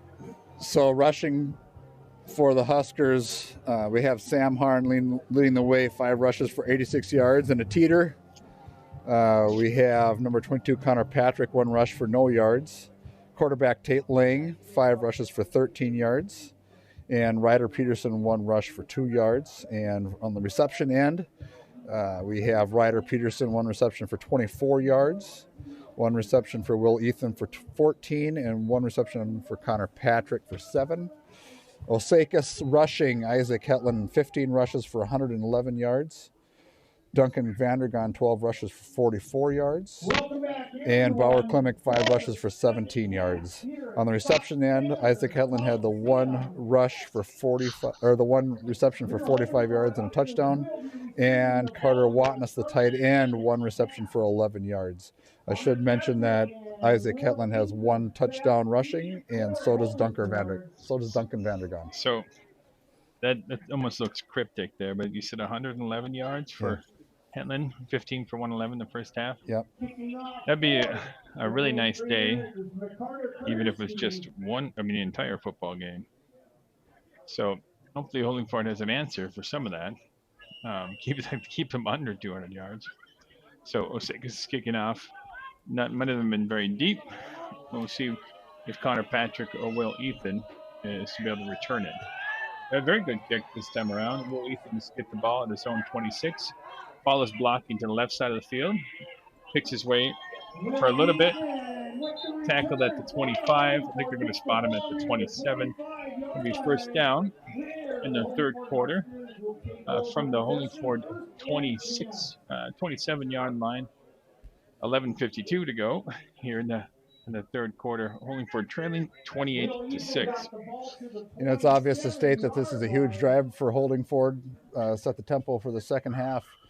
Just looking at the stats, Sam Harms had a nice half, but he only touched the ball 6 or 5 times. How many yards does he have? Yes, 86 yards. Yeah, what's a big? Obviously the 70-yard touchdown helped that, but he had no negative gains, and I think they got to get the ball in his hands. So they're going to go end around to Connor Patrick, 1 man to beat. That makes him look like a fool. And then Vandergaan. Oh, no, he coughs up the football. Osakis is going to recover. At least it looks like he recovered. No. They got Connor Patrick down at the 40. The ref is pointing to his knee. These unruly Osakis folks maybe disagree. Of course, we cannot roll back the tape. Everybody's very upset. I don't know how I thought the ball popped out pretty clean, but it looked pretty obvious that the refs are fighting off some shouts from the local crowd here. But I'm not sure the the recovery was made inbounds by the Osakis. That's what I was looking for. Inside handoff to Sam Harn. I'm going to pick up a few. So, first of all, Connor Patrick came around the end. I didn't see who the D-back was, but he stopped him in his tracks. He juked him out of his jock, as we would say, and he made some great speed, came down the field. When he met some interference with one of the other defenders, that's where the ball came loose. It scooted out. I didn't see if he was down or not. I didn't think he was. I don't know if the ball was recovered inbounds. I don't know if Osakis would have got the ball anyway. But Holdingford second and 7 at the Osakis 37. Peterson in motion. Tate Lang keeps it. It's a nice run. Going to get a first down to the Osakis 27. Going to be first down. 10:49 left to go in the third quarter. Holdingford trailing 28-6, but they come off with some great momentum, a couple of great plays here, and a questionable call. But at least one of those questionable calls went Holdingford's way. Well, good variation in the play calling here. It was almost like they knew that the defense was going to be keying on Harn, and they run the end around off that. So Harn was looking at this guy. He got the ball. I don't know if he really even had possession of it with the exchange, but Harn, he gives up the ball. I know he's really disappointed, but he looked back. The ball was above his head, and then and it sounds like Bauer Klimek came with the ball real cleanly. The ref didn't hesitate to make the direction signal the other way. So 10:33 left here in the third quarter. And I would call it that's trashing your dreams right there. Well, we talked about it on the way in here, Eric, the importance of not putting the ball on the ground and just how much that kills. And it was just a real nice start to that drive for Holdingford. Had really starting to establish some momentum, good variation in play calling. They kind of had the defense on their heels. They didn't know, inside, outside who was going to keep it. And just a real tough break for Holdingford. They're really real tough. I mean, it sucks the life right out of a team. Osakis on their first possession picks up 5 yards. It's going to be 2nd and 5 for Osakis. 10 minutes left to go here in the third quarter. Osakis with the ball at their own 25-yard line. 30-yard line. And we've got Klimek under center. The two regulars in the backfield. Inside handoff looks like to Vandergaan. Or is that Vandergaan fights his way, keeps his head down. I don't know if they're going to give him a good spot. I think it's going to be short about half a yard.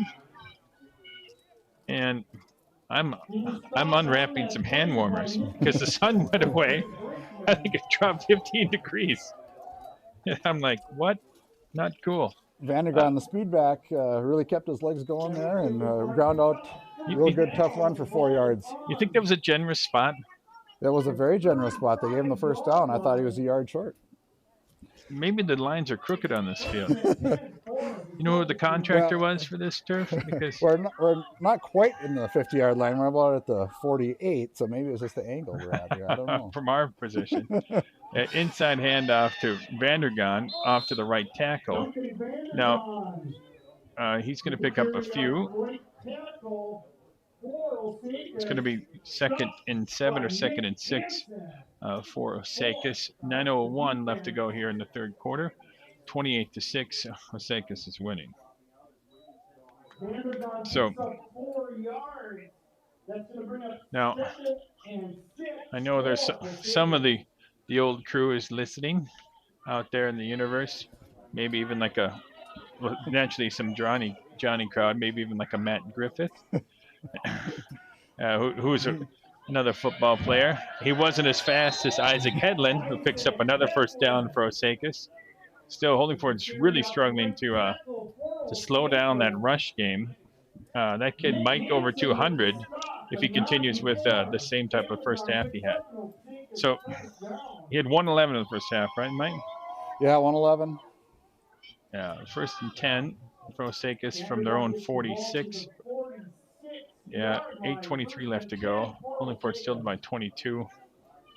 A lot of these runs by Hetland, you think he's gaining 2, but he just falls forward for that extra 3 yards. But he keeps his feet longer than you would think for how athletic he is. Inside handoff to Hetland again. He bounces outside. He's going to pick up at least 8. But he was met with some pressure right around the line of scrimmage. Bounces it outside, and he works his way in for an 8-yard gain. It's going to be 2nd and 2. 7:53 left to go. 28-6 Osakis. They crossed over the midfield stripe. Yeah, Holdingford needs a stop. The biggest sort of infraction was the penalty that Osakis had. I mean, as far as that, the holding call that brought him back. Yep. As far as anything that really slowed them down. Yeah. But they still haven't even stopped them. Yeah, just looking at the playlist here, just a lot of positive gains, not too much ever going back the other direction. Klimek with a handoff to Vandergaan. He gets met by, I think, Ryder Peterson. It's probably going to be a first down here with the spot. Looks like he's moved up to the 43. Yep, first down was signaled by the refs. 7:09 left to go. 28-6 Osakis. And another first down. And we haven't been counting first downs. Let's just say there's a lot. There's a lot. I really expected Osakis to run over the right side. I wouldn't say exclusively, but boy, they've been testing that left side. The left side of that offensive line is just holding up real well there. So on the defensive front, Dalton Brinker is on the near side here, number 58, who is like 6'6", 290, if you would. Sam Harns on the far side, number 33, who's also their running back. And then the two interior tackles. Bauer Klimek under center. The normal guys in the backfield. Vondergaan around the far side. Connor Patrick runs him down. He's going to push him out of the bounce around the 34-yard line. Trying to see where the spot is. The spot is going to be at the 37. See the far ref. Looks like Holdingford defense is starting to make some adjustments there. They had 10 guys in the box there. I think is there 6 guys in the reffing crew we saw coming in today? I wonder if those guys are staying more. I think Holdingford's saying, all right, we're gonna sell out to stop the run here. Playing the outside, just mano a mano, and bring the guys up in the box in time to attack defensively. So Klimek keeps himself. Big move in the backfield there. Looks like he might have faked out Connor Patrick. He made a great move against the defensive back and worked his way up. It looks like it's going to be like a 30-yard gain. And it's going to be spotted at the 12. How many yards? Was that from the 44 to the 12? Is that 34? What you got there? All right. Well, I put 25 yards, but well, thank you. I'm the one with the bad vision. You have great teeth. Yeah, that was the athleticism that we know Bauer Klimek has. Putting that on display in the open field, real nice play. So still, Holdingford's got to find a way to get their defense off the field and to make a stop, a turnover and downs. Bauer back in the shotgun. Hand off to Vondergaan to the right side. Breaks the tackle. And I think the defensive lineman for Holdingford was looking for a call on holding, number 54. I think that's your number 54, Blake Segura. I think he was complaining of a holding call on the inside. He was going to try to make a tackle, but it's going to be second. I think they still got the sticks up. I think it is 2nd and 2 left to go. I think Osakis can still get a first down because the ball's on the 5. And was a long huddle here. Still looked like Blake Segura had something to say, like, I was held out there, man, I swear. That's just no quoting. Inside handoff to Isaac Hedlund, picks up first down. And they're going to give him a touchdown. The near side ref is giving a signal. Looks like it is good. It's 34-6. Osakis is going to be lined up for the 2-point conversion. 4:57 left to go in the third quarter. And that's a 28-point lead for the Osakis kids. Again, mostly running the ball, but haven't had a chance to stop them at all. So we'll see what they line up for here. Well, there hasn't been any punting for Osakis, right? No. And there hasn't been any kicking except for kickoffs. So I'm not expecting them to kick an extra point here. Let me see. We've got 2 backs in the backfield with the normal fellas. Quick pass, swing pass to the right. Nick Hansen's out there, and it was a nice stop. He sniffed it out. Nick Hansen runs him down. I didn't see who caught the ball. Kyle Magas? That's the freshman? Yep. That kid does not move like a freshman either. No, he doesn't. He's down, though. He's down in the field. He extended that ball towards the pylon, and I'm afraid he could have landed a little bit funny on his shoulder. I hope not. I'm not either. It was a good play. And Yeah. Nick Hansen did sniff it out. He sure did. And kicked him out of bounds right at the 1. Yep. It's a good defensive play there. 4:57 left. 2-point conversion fails. I think, that's the third one that has failed. But still, 34-6. Holdingford's down 28. And they're still checking them out. So, yeah. Holdingford came out at halftime doing exactly what they needed to do. They marched the ball down the field.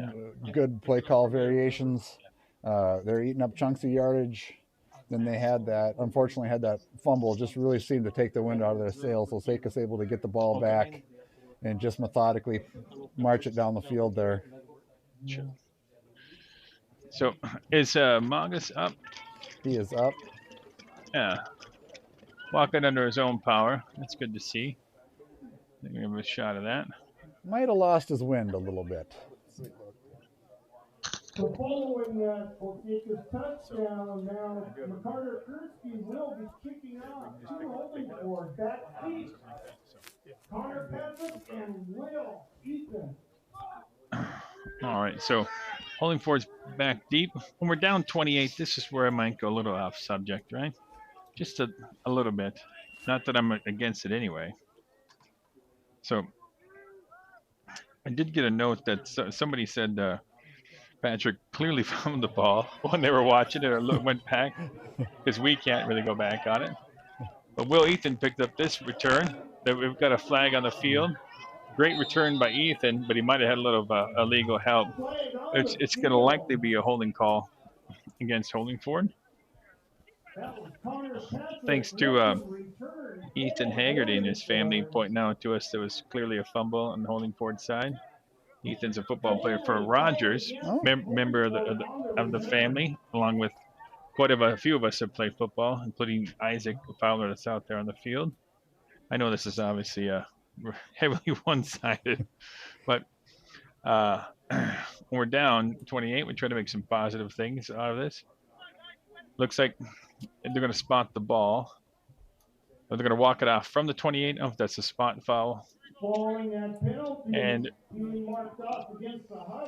what do we got there? Are they walking off 10? Yeah. For holding. So they're going to say Will got some help for his big gain. So they're going to have a tougher. That's about a 30-yard swing right there with that penalty with the spot foul. Starting from the 17, first and 10 for Holdingford. 4:49 left to go. Holdingford's down 34-6. Where do you think the offense goes from here, Eric?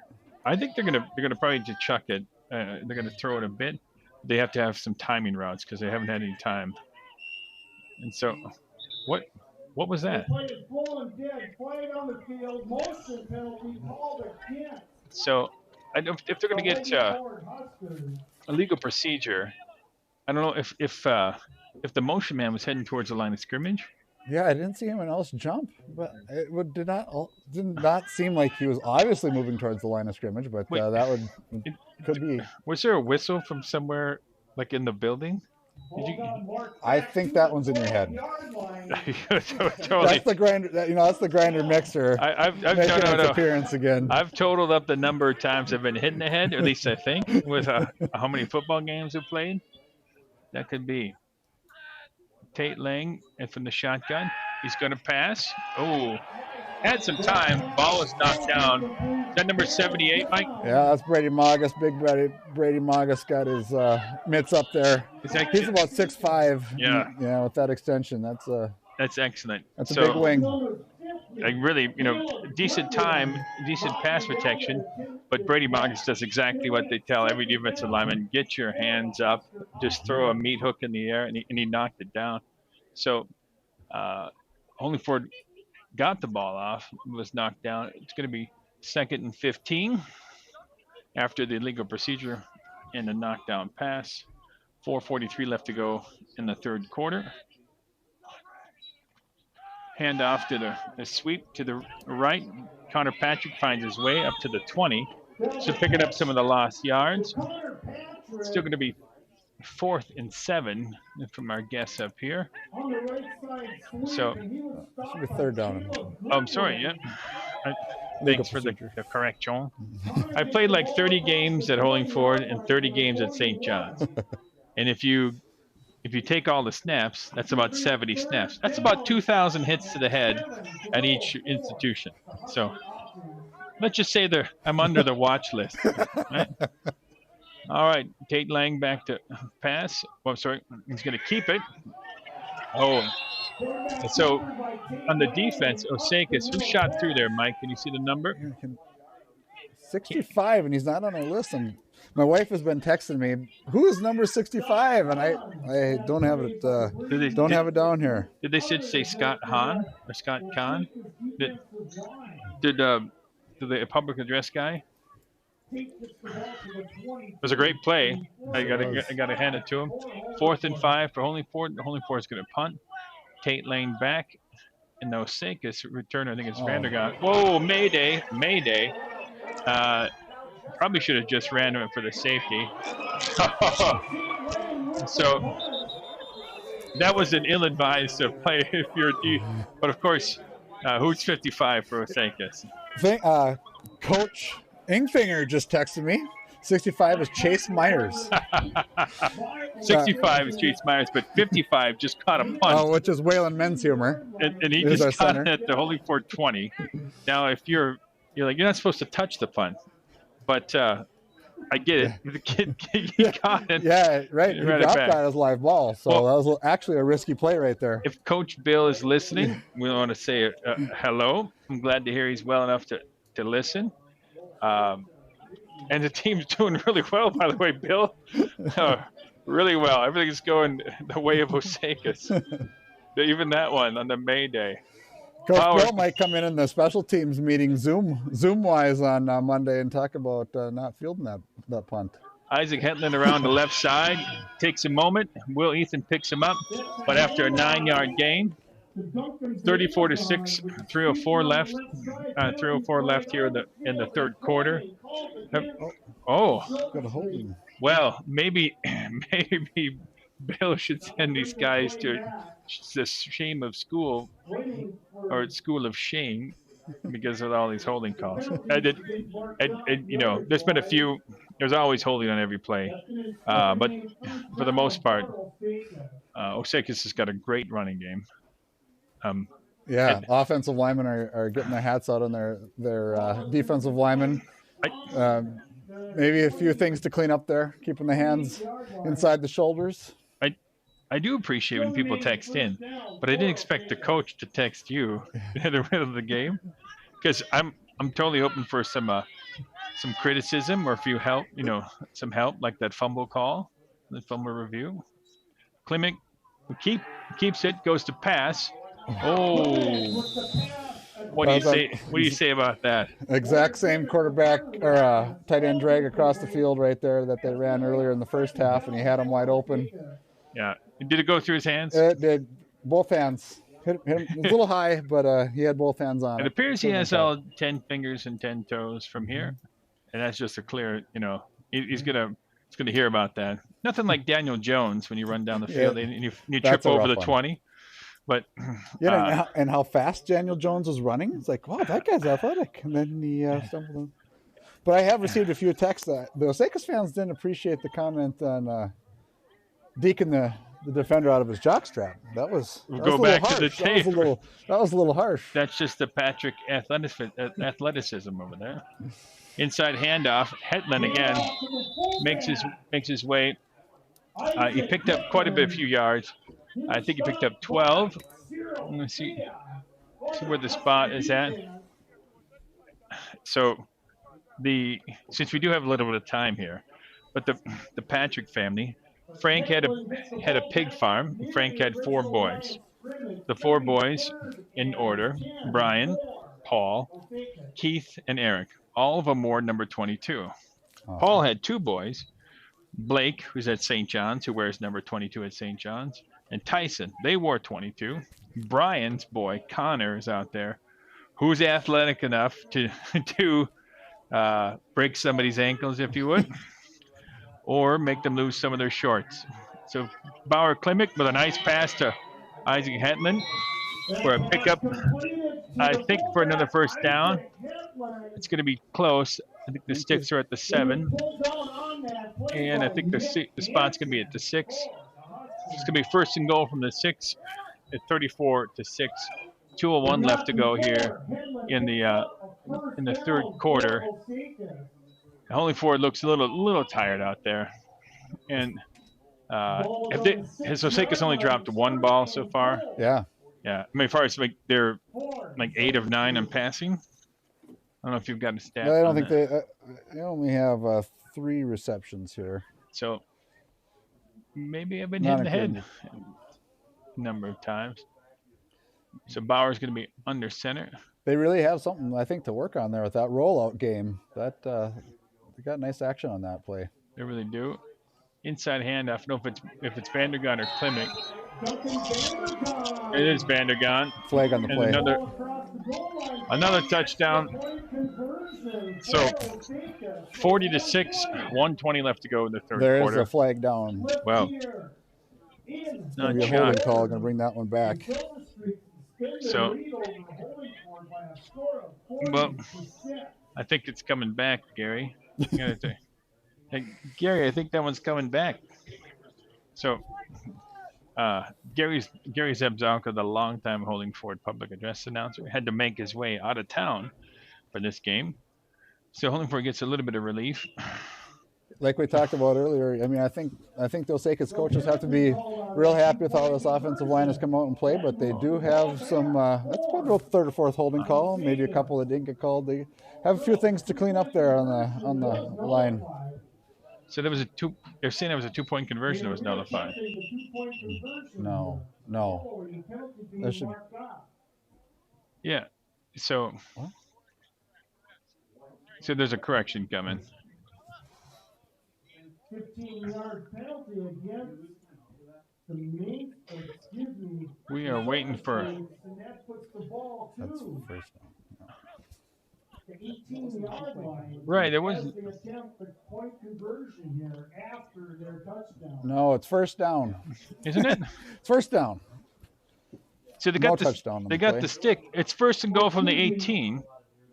Yeah, and there was some confusion though. Oh, Brady Magus. Sorry. Was that Brady Magus or I got the wrong Magus? Magus? This is Carter Watness. Well, so that was basically all for naught because the tight end with the same drag, the opposite direction, picked up 18 yards for a touchdown. Now it should be 40-6. I just think we had the scoreboard wrong.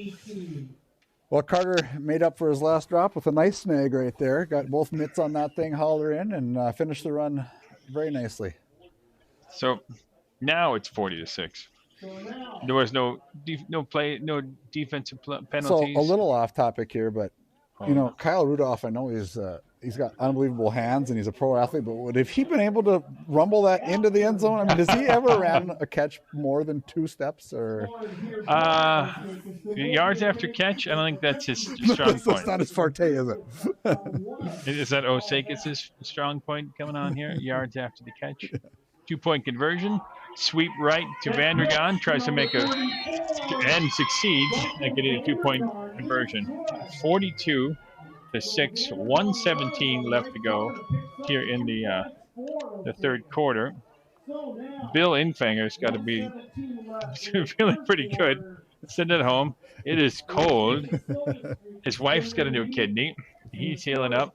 And his first game for his squad looks really clean, really good.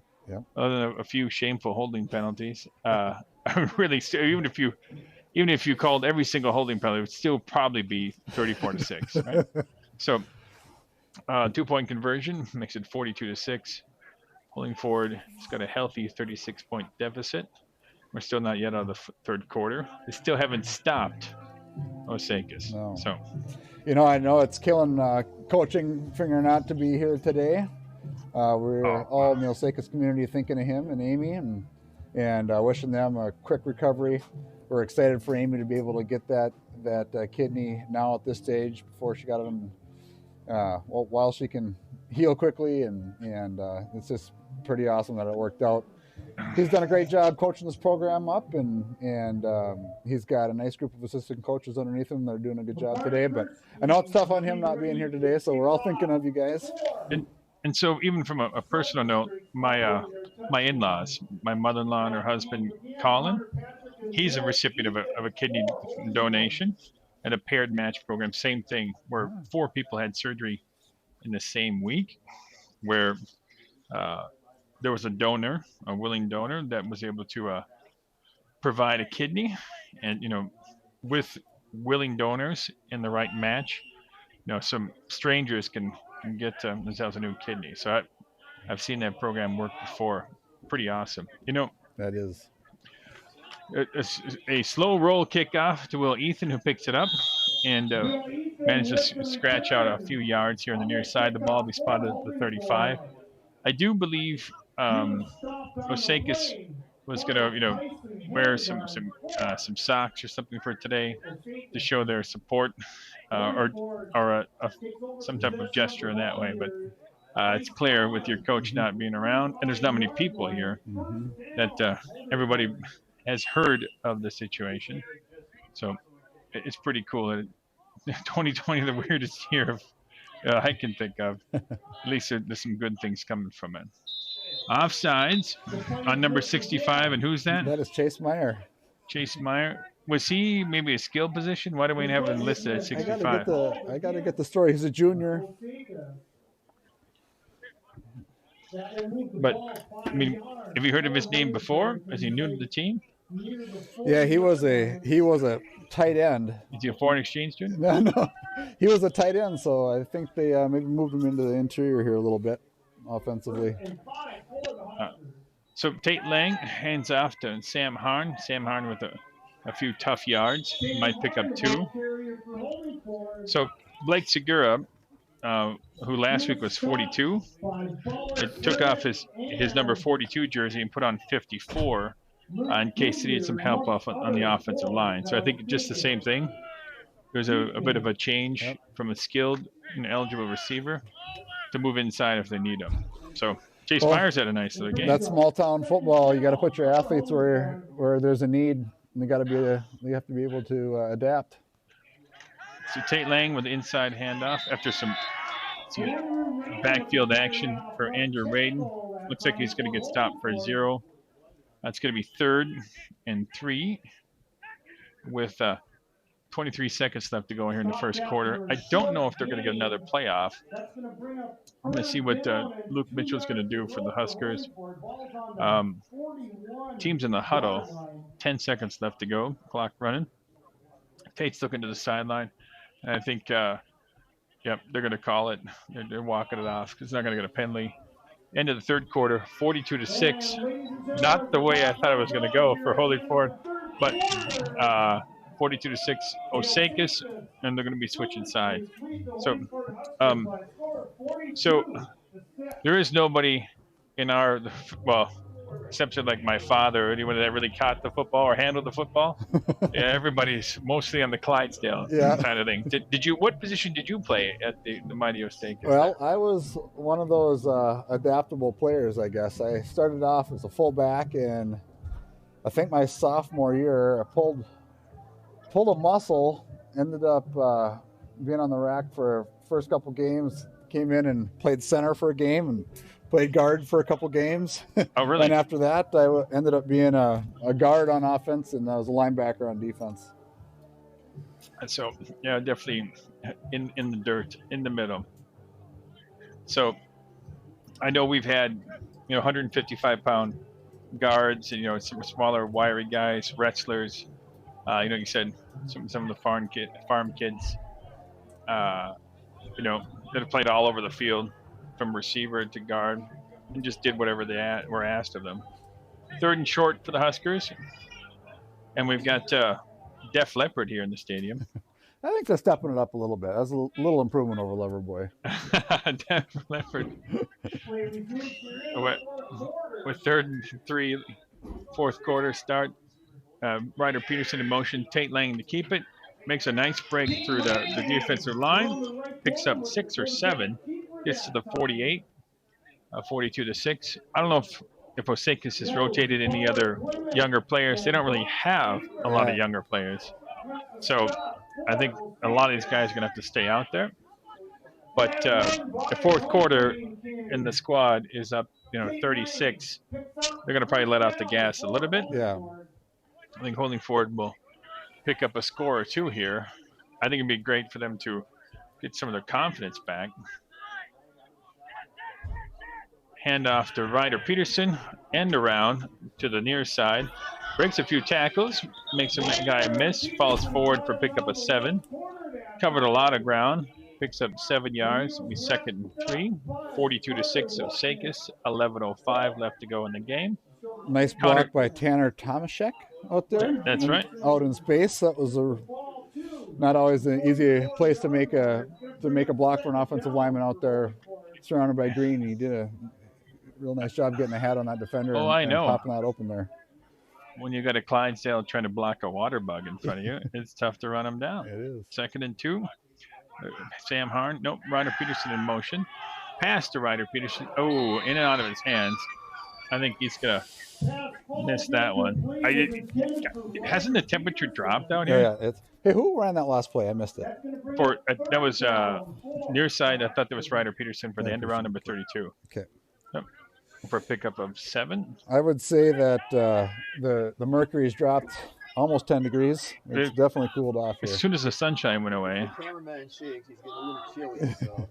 Our cameraman may be going into hypothermic state. I do have these hand warmers. I can put this on your fingers.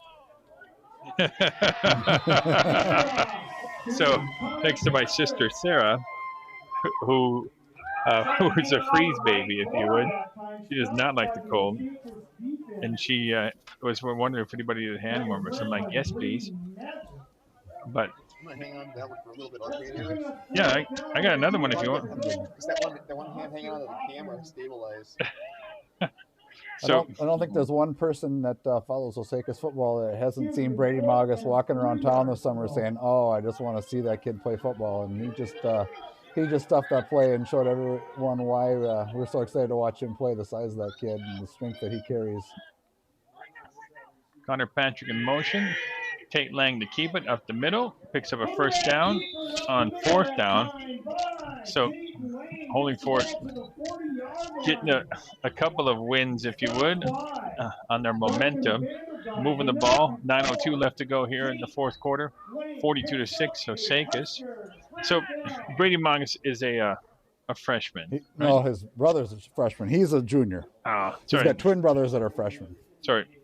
But for Brady, did he play last year for him? Yeah, he played tight end and D tackle. So I moved him inside the offensive tackle. Tate Lang back in the shotgun with 2 receivers wide. Goes back to pass. Got some time. That was a duck. I don't know if it got hit. I think it got tipped at the line. I think it got clipped along the way. So, Holdingford is, they'll get a couple real nice looking plays and look like they're just starting to get things established, and then they just can't quite keep the momentum going. No. Yeah, with a drop or maybe a sack or a penalty. Yeah, it seems like they're nothing in particular. right. But it seems like their drives have been tripped up by a variety of things. Yeah. Tate Lang back in the shotgun. Back to pass. A little bit of a trail break. And Ryder Peterson, I don't know if he was... Ryder Peterson was kind of throwing up his hands, but there was not a lot of time. I get a screen pass. It should be a 1 or 2 count, right? Yep. And then release. And then let the defensive flow come by. But Tate was barely lucky enough to get the ball just chucked over Ryder's head. I think Ryder's like, what was that? I think it was a 0 count. Yes, it was a 0 count. But I don't know if he was like, why'd you throw it at, the back of my head? Because we didn't have time. That's the whole deal. Tate Lang back to pass again. Good ball to Will Ethan. Defense is right there. Just gave him a shove. Will did not haul it in. Looks like the turnover and downs here with 7 minutes left to go in the 4th quarter. Oh, so they already switched it over. It's going to be 4th and 10. That was 3rd and 10. So now we're losing a lot of light here. There's only 6 minutes, 45 seconds left to go in the game. The lights in the field have come on. Tate Lang with 4th and 10. 2 receivers to the right. Back to pass. He's looking. He chucks it to the right. 14 is wide open. I got to look for 14. Sean, is it Diakite? Thank you. The junior. So he was wide open. He turned. He picked up his feet a little bit. He met a defender. And where is he coming down at? The 12? No, the 15. 1st and 10 from the 15. Actually, we'll go 1st and 10 from the 16. That is a nice little pickup for the Holdingford Huskers. Real nice protection there for Holdingford offensive line. They gave the quarterback some time to throw that thing. He delivered a nice ball. Tate keeps it again himself. comes up the left side around the tackle, pickup of a few. It's going to be right 2nd and 7.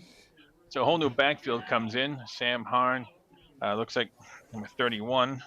Andrew Radin also came in.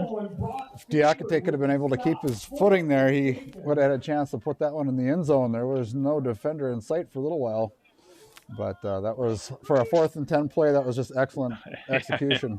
Yeah, I'm glad they picked it up. 5:22 left. Tate Lang under center.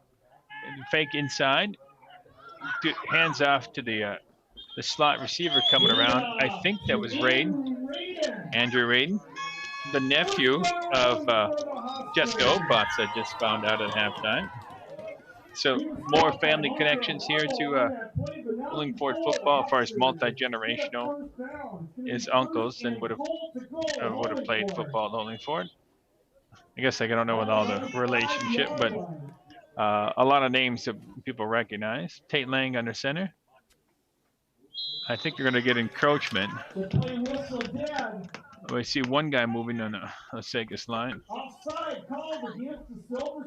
Yep, so Holdingford gets a break. It's going to be 1st and goal from the 2.5 instead of 1st and goal from the 5. 4:27 left with the clock running. 42-6 Osakis. And Holdingford, other than Sam Harn's huge run, is actually threatening to score. Tate Lang, inside handoff to Sam Harn. He's met with a lot of pressure. Huge scrum of rugby players down there. He might have picked up a half a yard. I'm going to see where the spot is. What do you see, Mike? Yeah, I got gain of 1 down to the 1 yard line there. There was a hit. You just kind of look forward to watching live football again just to hear those pads pop. And that one was one of those, both offense and defense brought it on that one. A good tough run for just a yard. I think Carter Watness was in on the initial contact there. Wishbone backfield, handoff to Sam Harn again. Looks like he's in. Oh, that's going to feel good for Sam Harn. I mean, just to get some points back on the board. 42-12, 3:28 left to go here for Holdingford. Again, no kicking for either team. No kickers. We've had some great kickers with Nate Holm being the best that we've had, literally in the record books. Now, but Tate Lang under center for the 2-point conversion. Wishbone backfield. Was back to pass, looking for Andrew Radin. Looks like it fell dead. It was well defended in the far side of the field. So. Well, that's the drive that Holdingford's been needing to put together this whole game there. They really pieced together a nice drive. A lot of variation in their play calling there. Some inside runs, some sweeps, some reverses to the. So, how many subs do you think Osakis has got? I mean, looking at the far side of the field, looks like they only got about. Could they field 2 squads? They have 25 guys. Boy. Because the roster said 28. Yeah, it looks like they maybe have about 25 kids here tonight. Yeah, unless Bill wants to send us a text on the number. But even if they're going to sub some people, not everybody might be really well suited to be out there, or you'd want to put a kid out there. Well, I think to get run over. The backup fullback is a freshman. He's a good athlete, but he's a freshman. Their backup halfback's a freshman. But sometimes you might just leave your guys in and let off the gas. Yeah. I mean, you don't want anyone to get run over. No. And it's 3:23 left. So if each team gets another possession, I think that would be pretty solid. But 42-12, both Holdingford's 2-point conversions have failed. And then Holdingford's, down by a solid 30 points. No, I'm an optimist. But mathematically, it seems rather infeasible.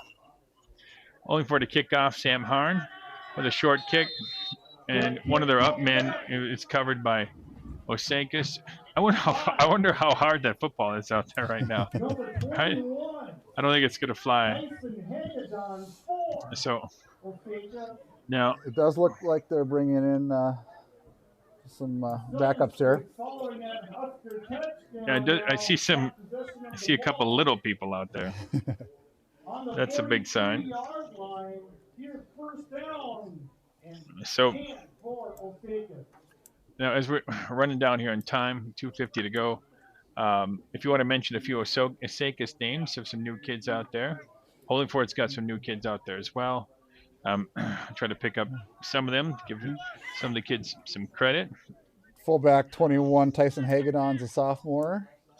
And the halfback there is number 33, Drew Enbeck, who's a freshman. So Nice run back by Tyson. So number 9, Nick Hansen, the junior, is still in there from the first team, made the tackle. He was stopped on that play by Nick Hansen. So I see some new kids out there for the Osakis side. With 2:04 left to go.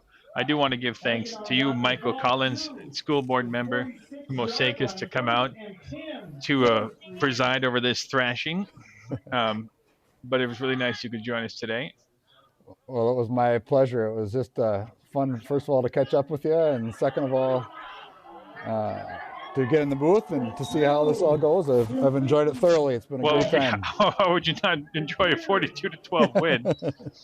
But it was great you could join, especially even just saying some of these names. For the Osakis squad. Also, thanks to Jeremy Segura working the camera. Thanks to activities director Jason Bruns for upgrading the camera and some of the equipment today.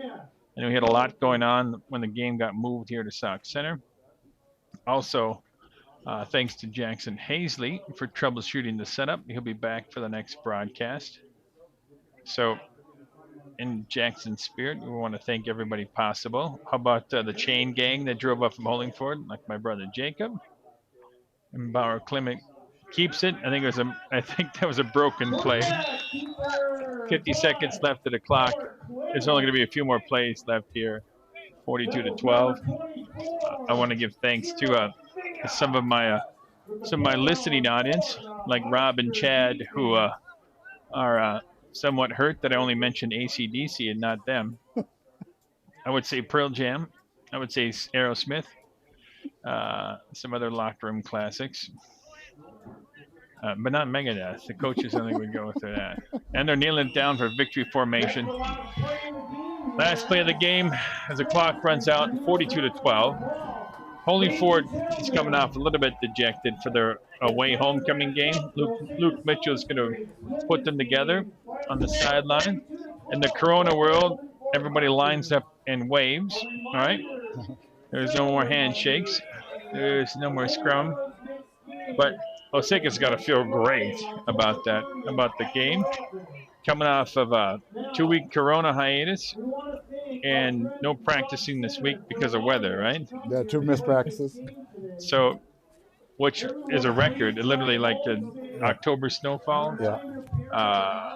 For earliest, like 6-inch snowfall or whatever we had, it's been raining, it's snowing, raining, whatever, 6 days. So, Holdingford is going to go to 1-2 with their overall record. Half the season's already over. Osakis goes to 1-0. As talking to the coaches so far this year, they're not quite sure if there's going to be a section playoff. But coming into today, there's only was 2 losses in the entire section.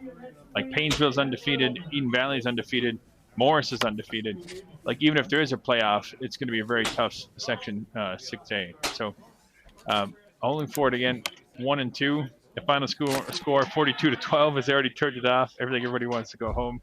We appreciate you joining us today. And for the next game, I believe it's Royalton in a couple of weeks, but it's definitely an away game. You can try to tune in that one. Otherwise, the next Holdingford game is going to be November 11th that we would broadcast against Long Prairie Grey Eagle. That is supposed to be on a Wednesday. It's supposed to be at Holdingford, but it may actually be here again at Sauk Center. So I know that they're trying to plan for a contingency as the Osakis team is celebrating on the far side of the field. So good night, everybody. Stay warm. Go Gophers.